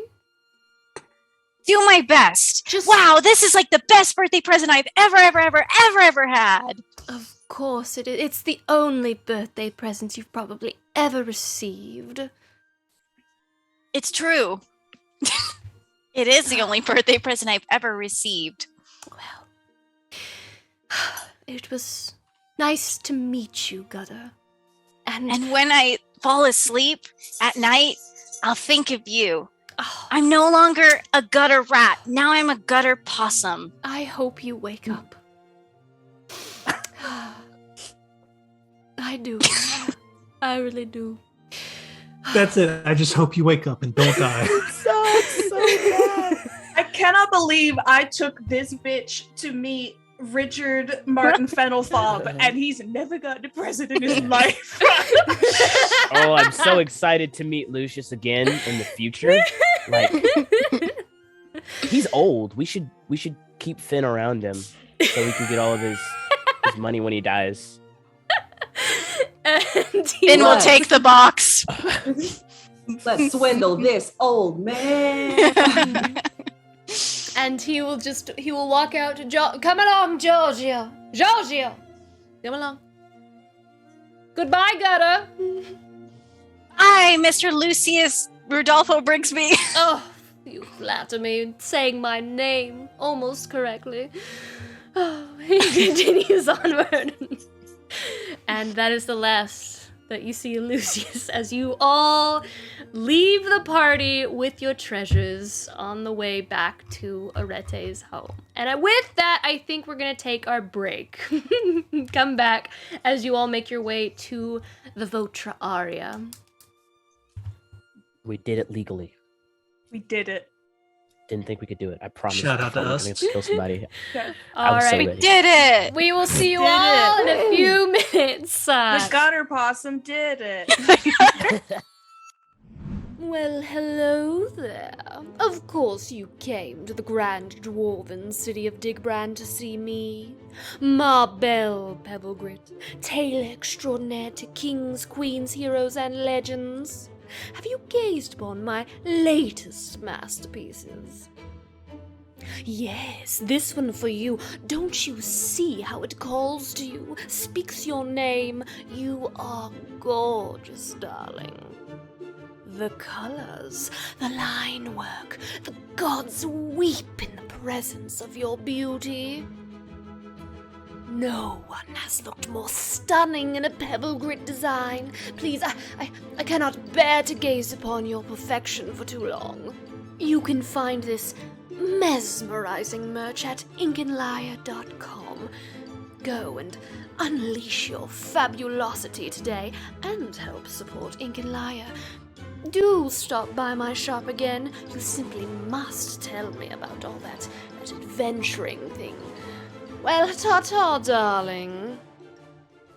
Extra, extra, read all about it! What's that you've got there, mister? Why, this right here is 9 Realms Gaming. 9 Realms Gaming? That's right, top-notch gaming accessories made from some of the finest woods this side of the city has to offer. We got your dice vaults, we got your dice towers, dice trays, hero vaults, you name it. Oh my! Careful now, don't swoon into traffic. You can mosey on down to their website now. Use exclusive partner code LIAR10 to get 10% off your purchase. What was that code again? That's LIAR10. LYRE 10 at 9realmsgaming.com. Hurry, they're selling like hotcakes.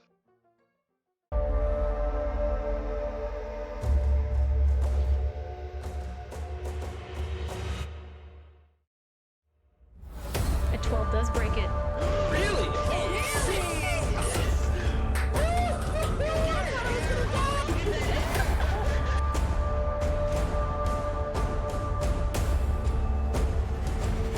Let me play you a song so that you can begin to feel a little nauseous.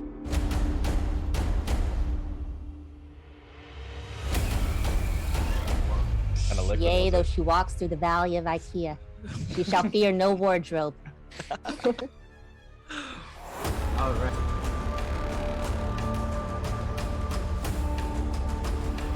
Oh, wait, does anyone have a lockpick? No! No, we don't need one!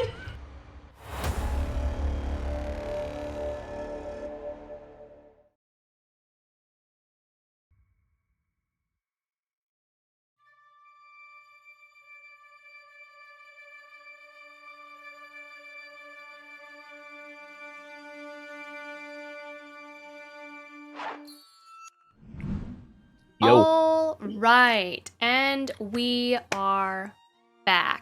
So, you all return back to the House of Arete. Let me switch over here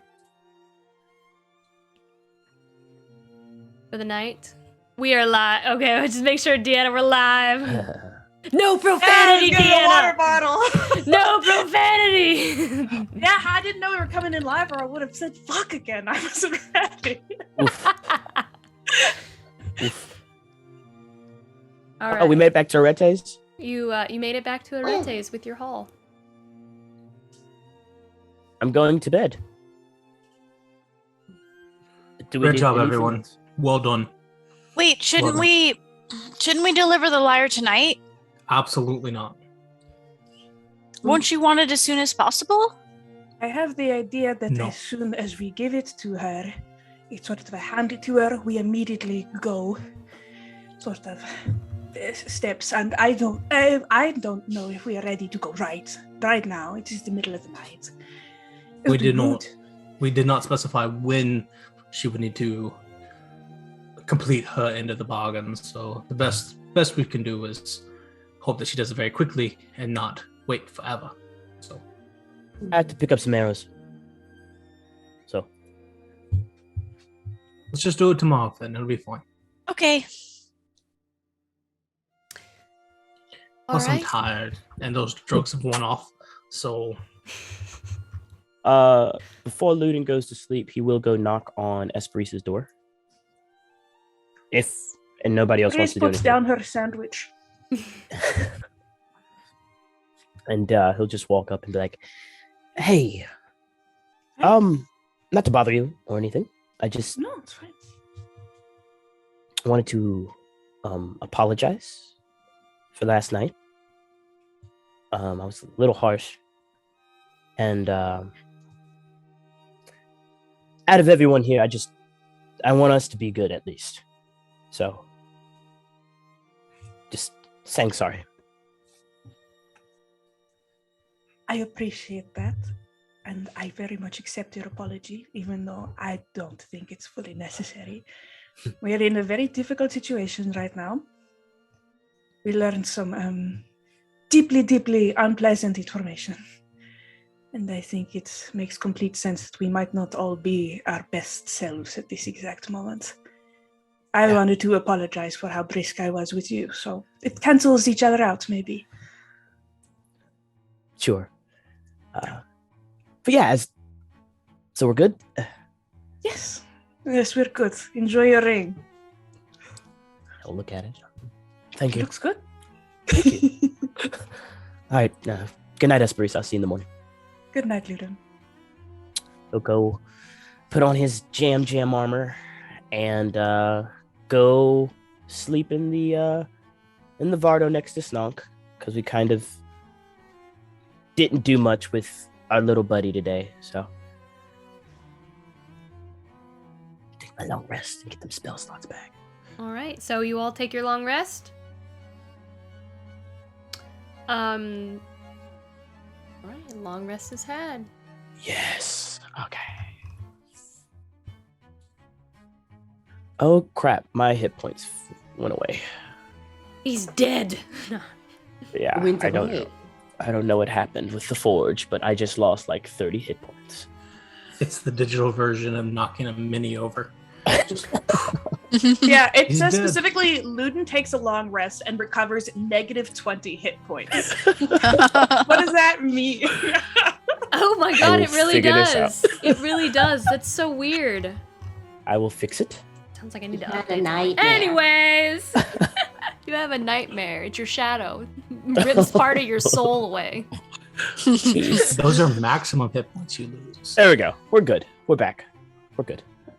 All right, morning comes. You're all brought to breakfast. Cassius, of course, joins you all. So, what is on the agenda for today?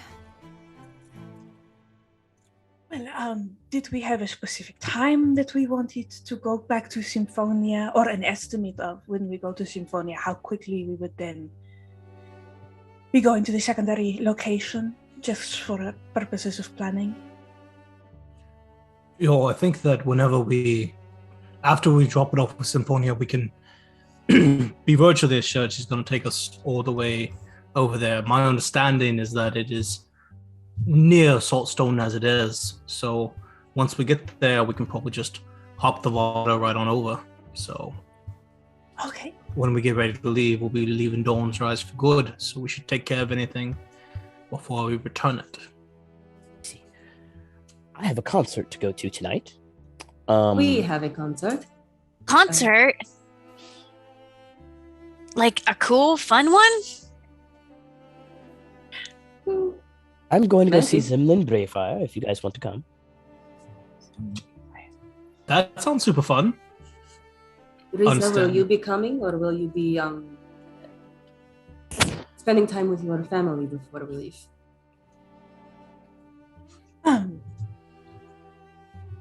Well, did you already purchase tickets for everyone, Marty? Or Yeah, you have 3.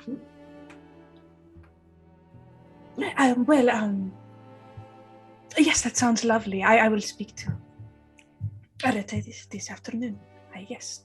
We sure? You don't have to go. Esprit, I promise. I won't feel bad if you don't go. I merely wanted to afford you time if you wanted to, have moments. We will be gone for quite some time, after all. That is very kind of you. If it is not too rude, I would like to spend some time with my family before we leave. Sure, that means Cassius can come, right? There's only 5 tickets. I would have. You guys forget about Cassius a lot. If Esprit wants to go, Esprit can go, and so can Cassius. I think if the plan is for us to leave tonight, I think Esprit would want to spend time with Arete. Okay. Yeah. And also, she really does not want to meet Zemlin Brayfire, so this is good both ways. What were we thinking about leaving tonight? Well, do we have a reason not to?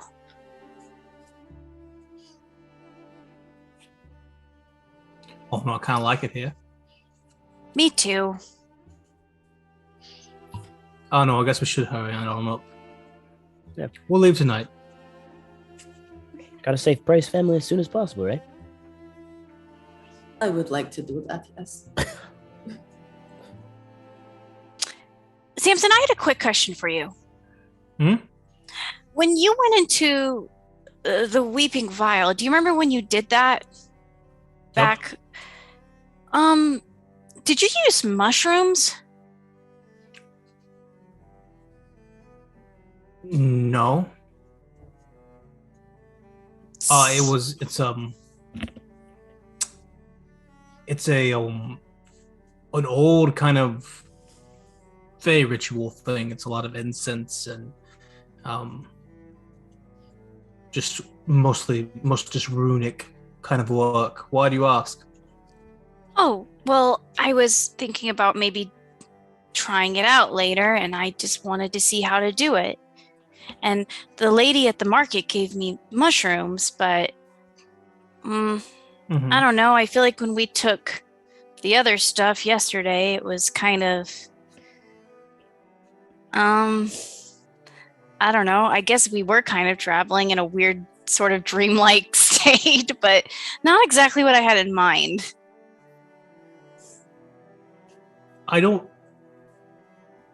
We can go talk about it. I mean, I've got a few minutes before the thing to Nord at 5. We can go discuss a little bit. I'll show you what we did.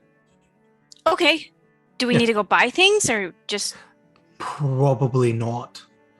It's best if you go. Magic works best if you put some work into it. Okay. Does that make sense? Yeah. You want to come pick up stuff with me? Sure, yes. Awesome. You can get more churros. Churros. All right. So you go and you teach Finn. Yeah, I'm gonna get. Yeah, we're gonna have to go. We're gonna have to go find this stuff. So like, I cast Fly on Finn, and we go find some sort of oasis or something here in Dawn's Rise where we can acquire the right natural materials. So you take. So you take your time. That's what you do for the majority of the day, going and finding these ingredients and. Yeah, I think so. Okay. Samson, you're not going to be angry at me if I maybe involve Prey in this a little bit, will you?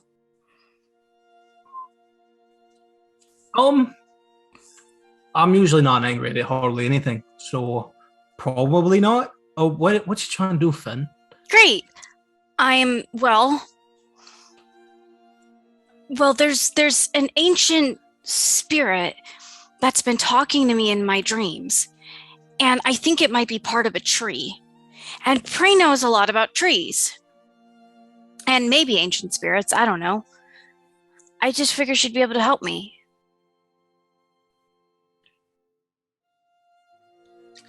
Okay, so the details of how all this works are very, very, very particular to the exact situation you're going through. So maybe you could explain a little bit more detail. What exactly are you trying to do, Finn? Well, I'm not exactly sure. I'm trying. Great. What do you want? What do you want the end result to be? I want the end result to be. Basically, I want to understand what the ancient spirit's trying to tell me. The ancient spirit keeps visiting me and leading me to a tree where there's, like dead elves in the roots, and there's a heartbeat inside the tree, and there were some runes too on the ground. But Can you draw? I guess I could try and remember. I would probably be able to remember, maybe. Hey, give it a shot. I take I take a stick and I do that thing in the sand where I even it out, and then I hand so it looks like a piece of paper. I hand it in. Okay. All right. Let's try and draw what he remembers from his dream. Do you want me to roll something, Lauren, or you make a performance check? Okay. Obviously, I'm going to be trying to identify these runes. The rune. Oh, that's a natural 20. Yay! I remember them fully because they were so creepy. Okay. Do I recognize them? The runes the runes on the tree? Remind me exactly what you're drawing so I know what to... It was the dream before last where the ancient spirit tried to, I believe, scratch a hole in the wall. It was when he didn't go to the tree. It was when he went to the other path. And there were runes on the base. On the base of the wall. Okay. Yes, so the runes that you read, it is a protection spell. That... It is essentially, it's essentially a protection spell set of runes. That's probably all the information you get from that. Just some sort of abjuration magic. Mm-hmm. Can I tell its source? Is it divine, or is it natural magic, or is it does it seem to be an arcane sigil?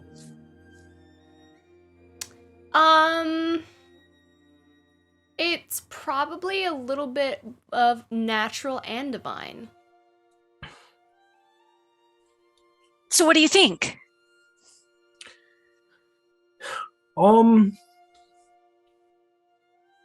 I think it's nothing more than just some sort of protective rune. You said it was on a tree with a bunch of dead elves on it, yeah? Well, no, this one was on the base of a wall, and I think it was trying to get me to go through the wall. Okay, but I don't recommend you do that. Well, I need to do something. It's trying to tell me something, and it could be important. I am not a prophet, right? So I get the sense that if you're seeing these runes on the wall and then something wants you to walk through it, these are the sorts of runes that are they're protective, right? They're not aggressive. It's not like something's coming to attack you. It's as if this particular rune was placed to prevent something from happening. Most likely something coming to get you. That would be my guess. And it wants you to leave whatever protective circle you are in so that it can do what it wills with you. Does that make sense at all? I guess it does. But I asked Levi, and Levi said that it wasn't going to hurt me. That it was trying to tell me something. So that's why I want to take Prey. Prey would never let anything happen to me in the dream, so... And I would never let anything happen to her either. I do not recommend this, Fed. This is a terrible idea. But I have to do it. Why? Because somebody's trying to give me a message. What if it's important? What if it's related to the 7? It probably is. See? So I have to. It probably is, you know, and you know who else is related to the seven who's really good at bringing them back? I just push him in the chest. But if it's also something that could help us and I'm ignoring it, then that's my fault too. Everything's my fault. I'm trying my best. I know, and the best thing for you to do is stay safe. Be in your group of people who protect you. You're very important, Finali, and you don't need to be out here chasing down ghosts or spirits or demons. Look, I promise it'll be okay. And if something maybe tries to happen to me in the dream, I promise I'll dissemble the dream. Promise. I don't believe you. Here's how it works. And then I will show the appropriate ways to gather the various types of flowers and roots and all those things and mash up the appropriate grapes to make all the symbols that would function for what I did for what Finn is trying to do, which is, I'm guessing, invoke an evil spirit to come kill him. How to set a like old school rabbit trap where there's like one piece of cheese or something, and there's like a string you can pull. Are you guys smelling that? It's kind of natural, kind of divine, kind of ancient. It kind of smells a little bit like Vera, just a little bit. I think I'm getting some Vera scent in your drink. Can't be Vera, guys. I already told Levi that, and he said no. He said it was. Yeah, he's always honest. Yeah, but he's honest, honest as fuck. To me, yes. Look, Finali. It's the most likely thing is that dreams speak in a specific way. They're weird, and they usually mean more than one thing. If there are these symbols which are to protect you and something wants you to leave, it's because it wants you to be away from everyone else and get out of your circle where we can keep you safe. It wants you alone, and you don't need to be alone. Then I won't take that path. I'll just take the path to the tree.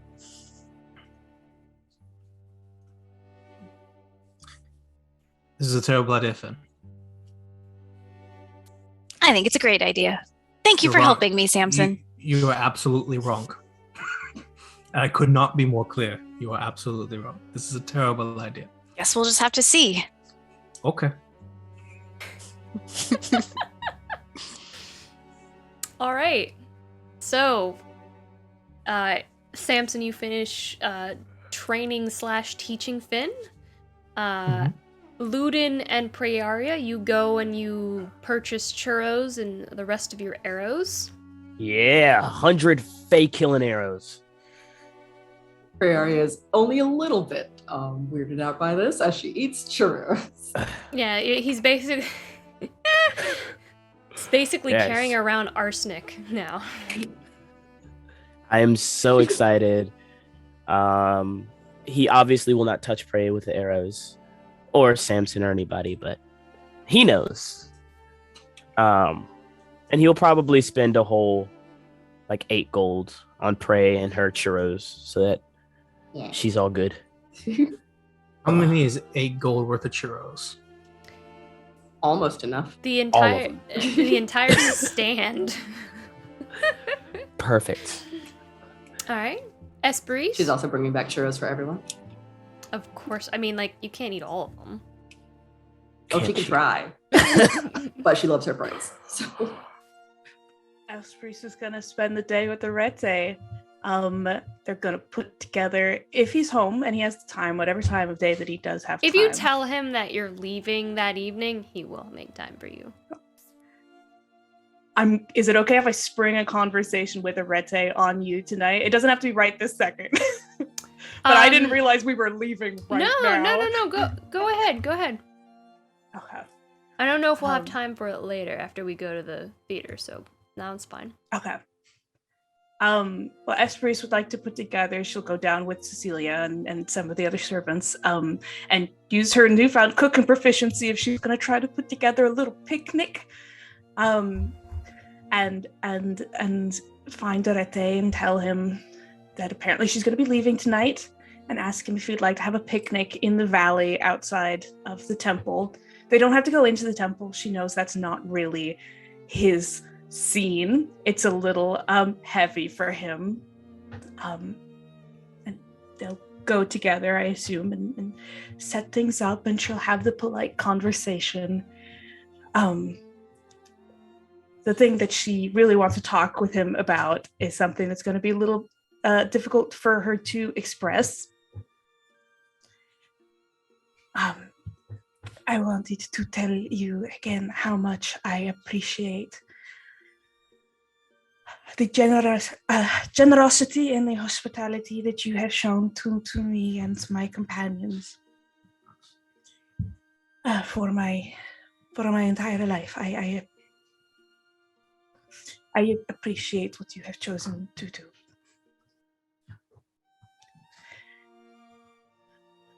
My little diamond, you don't need to think, but that is very sweet. Love is a choice. It is not just a feeling, of course.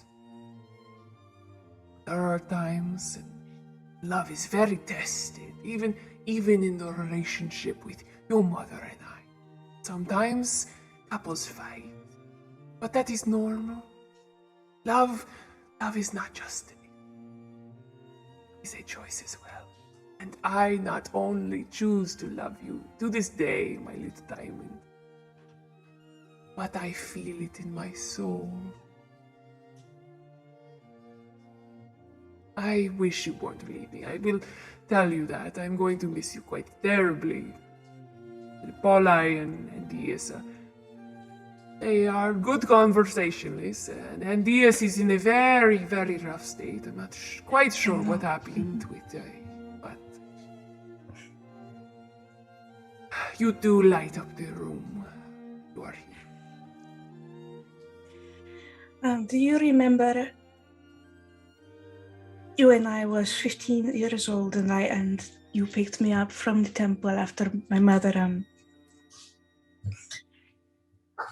well, you took me home and you told me that you would be my father if I ever wanted one. And I told you that you didn't have to be, and that you shouldn't have to be, and that I did not want to burden you. And I think I am having the opportunity very soon, perhaps, to meet the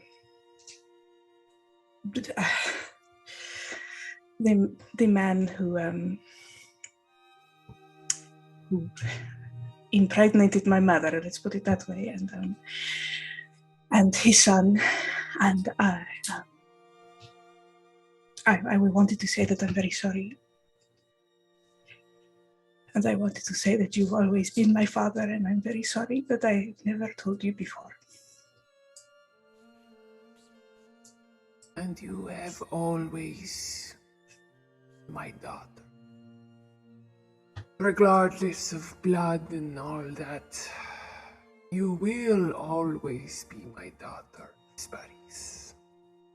And you do not need to say that you are sorry. I am not a selfish man, and I can share. I do not know this man.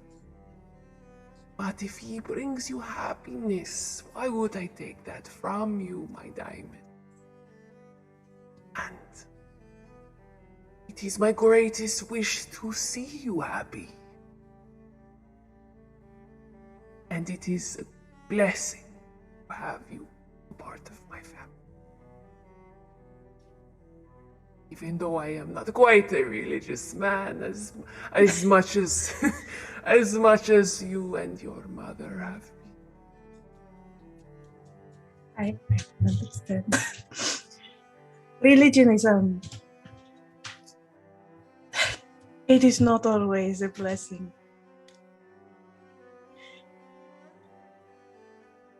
I am very happy to have been any part of you, and I love you very much, and I miss you very much. I love you 1,000 times and more. I'm going to miss you. This And, was very nice. They'll just spend the rest of the afternoon having their picnic. Maybe they'll go work in the workshop together later on perfumes. She was never much into the business side of things, but she did like the actual herbalism that goes into cologne and perfume. And yeah, she'll just spend time and try not to feel like she's a burden that he never should have taken on. Because she's trying to learn that that's not the way that he feels about it. No. And he will, of course, remind you that he'll always be there for you when you need him. Just as he did when you were 15. Yeah. That's it. Now have fun at the theater, you guys. Before we go, do you say it takes all day for Finn and Samson to do their thing? I imagine it would take a good chunk of the day. I don't know if it would take all day. That would be like 9, 10, 11, 12, 1, 2, 3, 4, 5. That's like 8 hours. Oof. I don't know if it would take that long, but... Perfect. Well, Ludin would just be waiting on Samson to get back. I guess at the house. And then whenever he gets back, he'll just walk up to him like, hey, we should probably get a bag of holding. Because we got a lot of stuff. And not a lot of room. Okay. Yeah, that makes a little sense. Did you see one in the shop earlier, or we can get one? Did I see a bag of holding in the shop earlier? Yeah, you would have, but I mean, Pauli has also offered to buy one. You could ask Pauli for one. We hate Pauli, you know that. Yeah, but I mean, that doesn't mean we can't accept his gifts, right? It does mean that, exactly that, Fenelai. Really? Let's just go to the store and get one. We could just say put it on Pauli's tab. There we go. That also works. Okay. Let's go to the store. How much is a bag of holding for us? I don't know off the top of my head. I didn't know you were gonna buy one today, but I can definitely grab that for you guys at the end of the session cool. behind the scenes. Just remind me. Put it on Pauli's tab. As long as it's not more than 798 gold pieces. Okay, yeah, it's not that much. I imagine it's maybe like 200 gold pieces in the economy that I've scaled, but I'll have to look and see. Well, let's say 250, and we'll pay that. Well, no, Pauli will pay it, and we will be fine. We will just put it on their tab, and it's all good. This isn't a bar. We could do that. There are rules. There are How many rules to churros worth? Okay, we just can't let the NPCs pay for all of our stuff. Yeah. Pauli's gonna have a really interesting addition to his luxury line soon, so he'll be having lots of money. You made Pauli's face like no. Oh no, that was in Diaz. Scabs off. No, that was in Diaz. We did that to her. Well, I mean, we didn't do it to both of them. No, I did something different to the other one.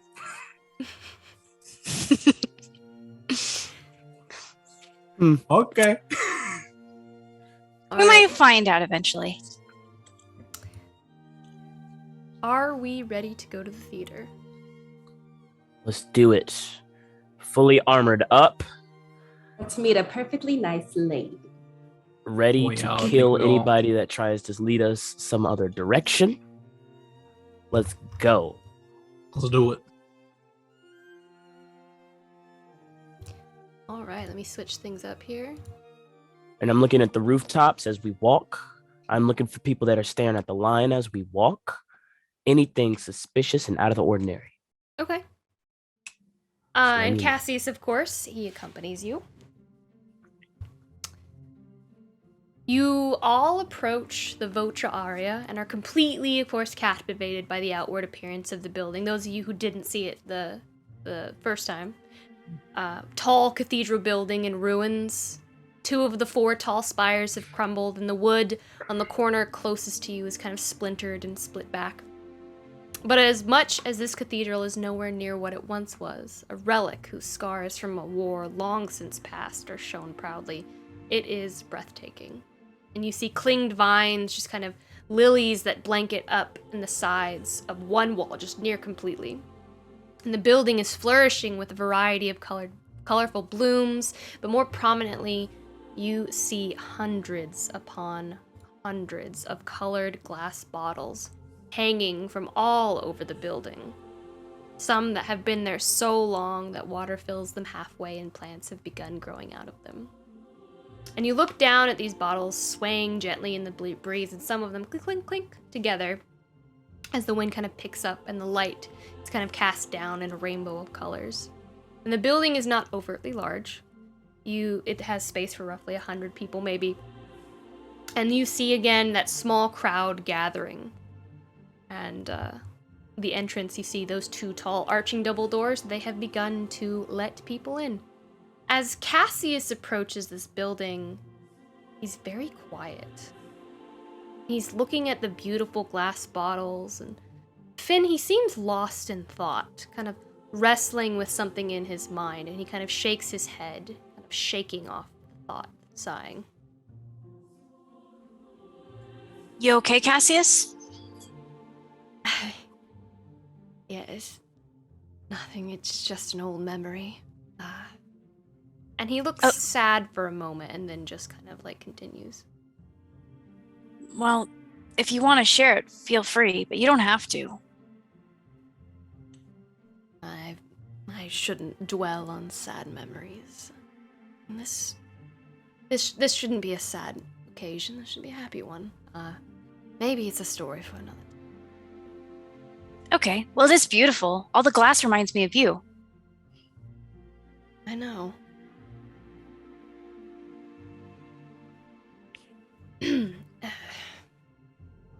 And he's just very quiet.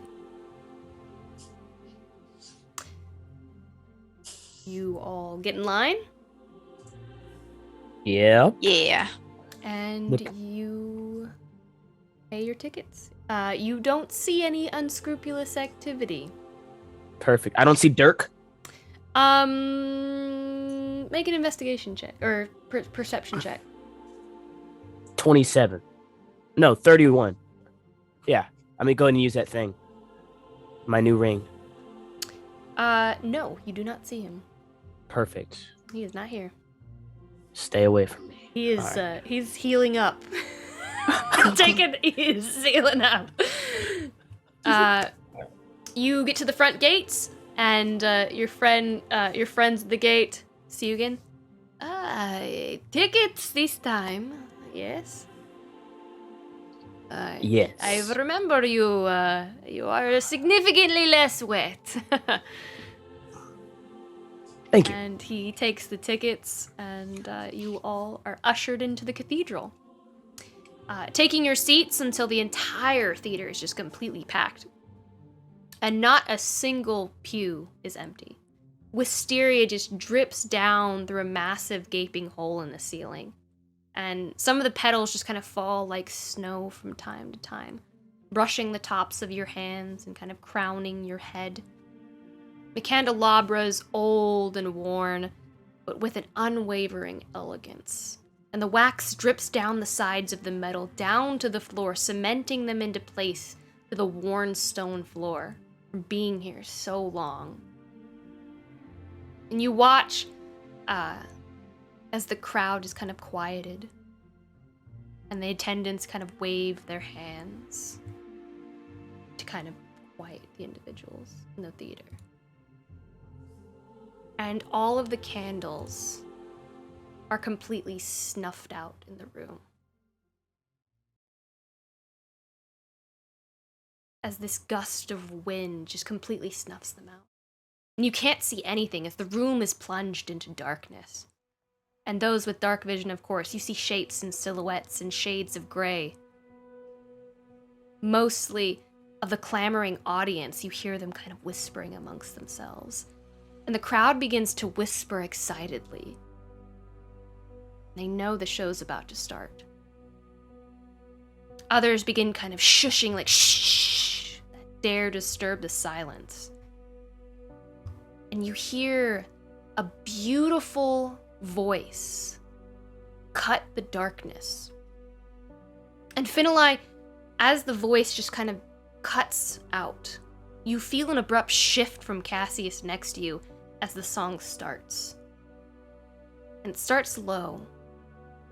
And it gives you goosebumps, and you all feel the starting note in your very soul.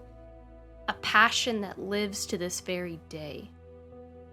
The kind of feeling you get when you feel emotion welling up in the pit of your stomach, and you know any moment it will just overflow from you.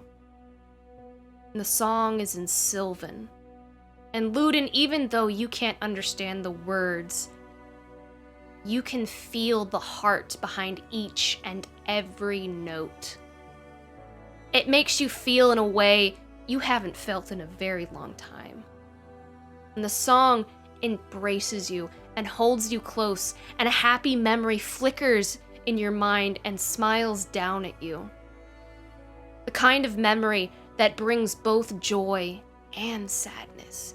It's a constant, unwavering love that can never die because it lives in you. The rest of you who speak Sylvan, you watch as a subtle, warm, multicolored glow begins to build with the music from the center stage, and the wisteria trickles down, casting beams of shadows across the theater, and you see a woman. Her back turned to you all, dragonfly wings outstretched, ears long just like Esperice's, hair long, flowing with a pearlescent white sheen and braided down her back. Her gown is flowing and white, and the garment hangs over her shoulders, just at the tips of her shoulders, right along the sides. Down her lower back, and you can see her bare back, and her skin is luminescent. It almost looks tattooed, but it's fractured, like stained glass, and glowing from within. The tattoo looks almost translucent. The words begin to flow in a flourish of high and low notes, and her arms outstretched, and the glow of her skin illuminating the entire room as the song builds to a crescendo. And she sings, "You are my song. You are my light. I carry you with me every night. Each sun that sets, I see our house, a dream I wish to never rouse. Dawn will always find a way to pry me from where I wish to stay. Colored glass, golden moss, my heart stays with my greatest loss. I will stay and sing for you until my star has finally flew. Together we will gaze below, now united, no longer hollow." Finelai, sitting next to Cassius as the room illuminates. Oh no, we lose someone, that's what happens. You notice he is standing. And Luden, you also notice right away tears are just streaming down his face. And he is leaning forward, holding onto each and every word in complete and utter disbelief. Sorry, Lauren, we're all mixed up. Okay, I fixed it. Samson, Luden, and Prey, you hear Finn's voice in your mind. That's her. That's Cassius's lover.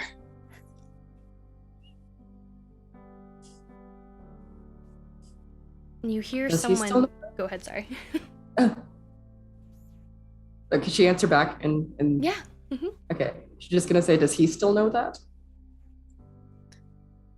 Seems so. If he doesn't know it, then he's feeling it. Was this a bad idea to bring him? He looks so happy, but... We'll find out. At this point, someone sitting behind you kind of like, Hey, psst, I can't see. Can you tell your friend to sit down? Finn will turn around and be like, shh.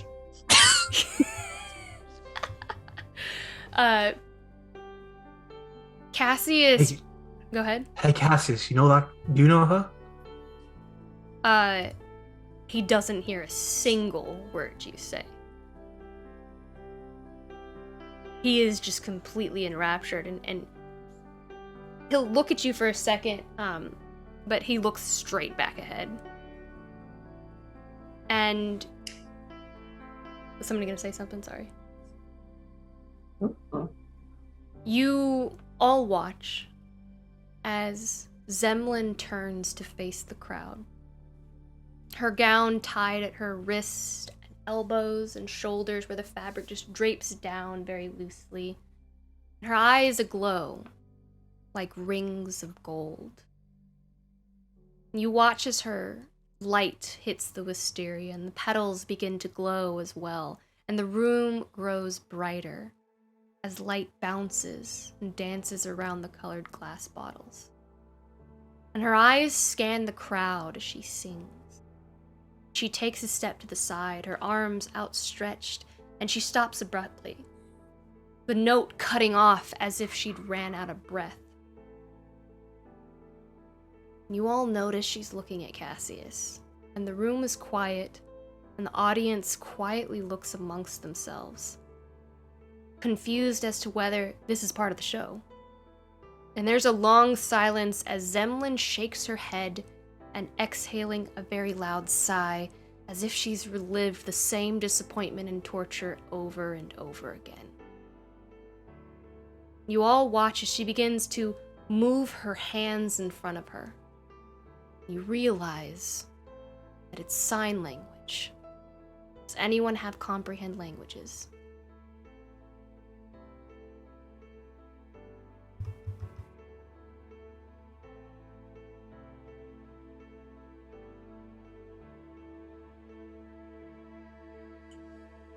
I know Druidic. Okay, well that is not comprehend languages. I don't think anybody does. Cassius, without taking his eyes off her, begins moving into the aisle, and the ushers begin to move toward him, looking to escort him from the theater. And as about 4 strong ushers kind of approach him, he looks back for a moment, seeing them approach, and furrows his brow at her, and he says, "No!" aloud. But she can't hear him. She's looking down, and there is this look of utter defeat, and he quickly signs over and over again.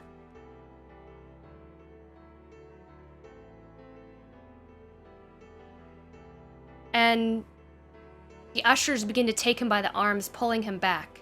And he places 2 fingertips to his temple, and Zemlin looks up and her brow was furrowed, confused, taken aback. And she raises a hand and says, "Stop. Let him go." And the ushers look amongst themselves confused, and they let go. And she tilts her head suspiciously, and there's a hint of distrust and anger that begins to form across her face, as if this was a trick.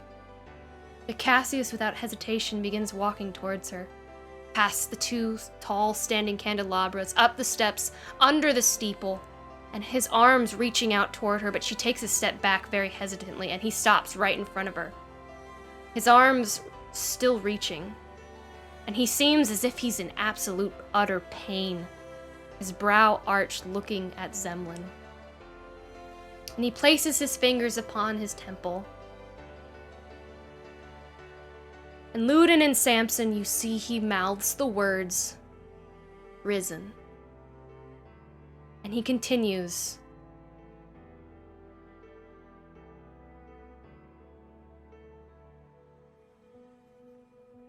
"I love you, Firefly.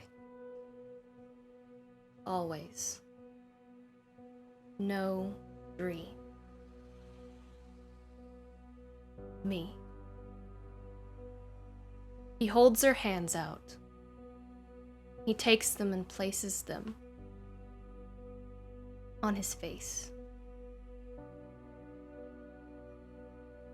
Smiling, tears streaming down his face. And now hers as well. She sharply exhales, and Finlay, a conversation is had, though you can't hear it. You know he speaks to her in his mind now. With so many eyes upon them. She runs to him, and he pulls her into an embrace and kisses her, placing his forehead to hers, quietly passing thoughts to one another. For those words are for them alone. And he cradles her head in his arms, and she holds on to him as if any moment he will disappear. And there's a quiet that settles around the room. And the audience just begins to applaud, completely taken with the display, mistaking it as part of the show. And roses are thrown onto the stage, and the audience roars into a standing ovation as Cassius pulls her close.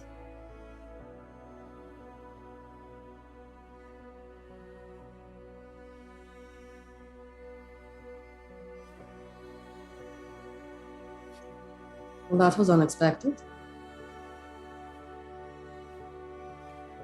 I'm a bird fly away.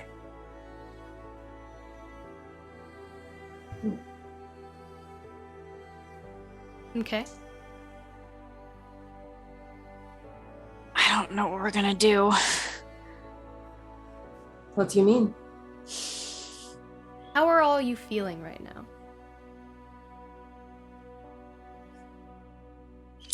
Nervous, but also it's a beautiful scene. It's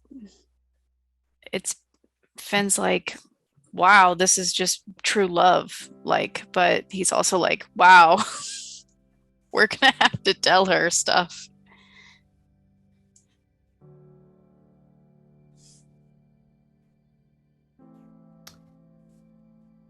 Luden feels like oh god, such a mixture of emotions. One with like he is, like I said, like before in the last episode, he hasn't been to the theater in a long time. And I think that with the memory that he did have was obviously like with Logan the last time they went to the theater. So it's like it's a weird anger and longing at the same time, because he knows it's not real, but at that time it felt so real and he was just happy. And then when Cassius got up and the people were like going towards him, he had to hold himself back to like not take that anger out on these people that are going towards Cassius. He just feels overwhelmed, but at the end of the day, he is completely fine with like Cassius and Zemlin being together. Like there's in his mind, there's quite literally no danger that he would care about with everything that's going on with him, because that was a great performance, and if anything, he's really happy that he got to come see this show. Freyari is just watching Finn and also Cassius. She has been all night, and she's just gonna be real quiet about it. Just watching what they do.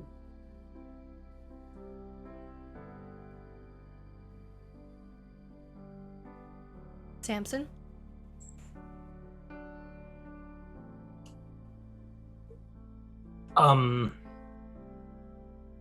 Samson turns into a bird and flies out the nearest window. I don't think he can stand one more second looking at something he'll never be able to have again. Like, he'll never reunite with his person, so he just leaves.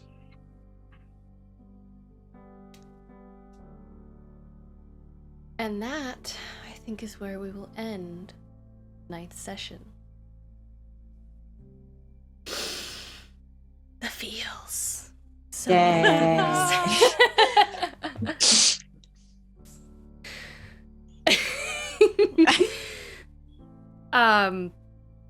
Yeah, so let me thank all of our peeps this evening. Let me go back here.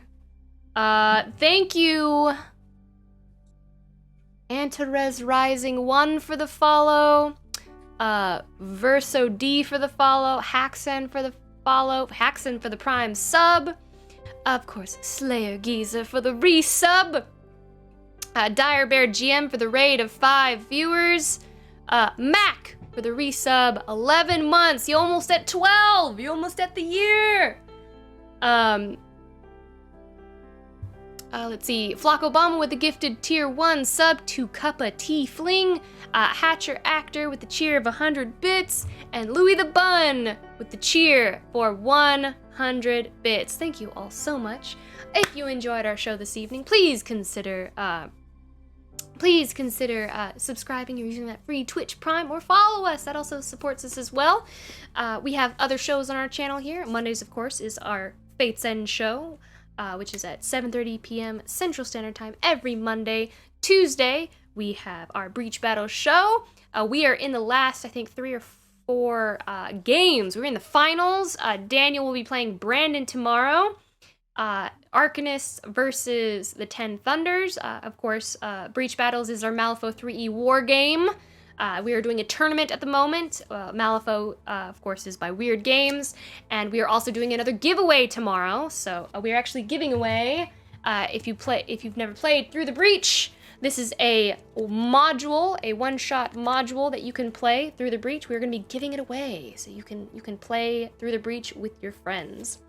We're going to be giving that away tomorrow on Breach Battles. And of course, Wednesdays, we have a 3rd episode of Wild Beyond the Witchlight, which is DM'd by our lovely Deanna. And of course, Prayaria, or Reyna, is in that game as well, and so is Danny. And you can join us on Wednesdays at 8:30 p.m. Central Standard Time for Wild Beyond the Witchlight on Iron Valor. Other than that, we're gonna raid somebody this evening. We hope you enjoyed the show. We hope you enjoyed the fun half and the emotional half and all the halves. But yeah, other than that, we love you guys. Thank you so much for hanging with us this evening. You make Mondays awesome, and we'll see you next Monday. Let's raid! Bye, guys!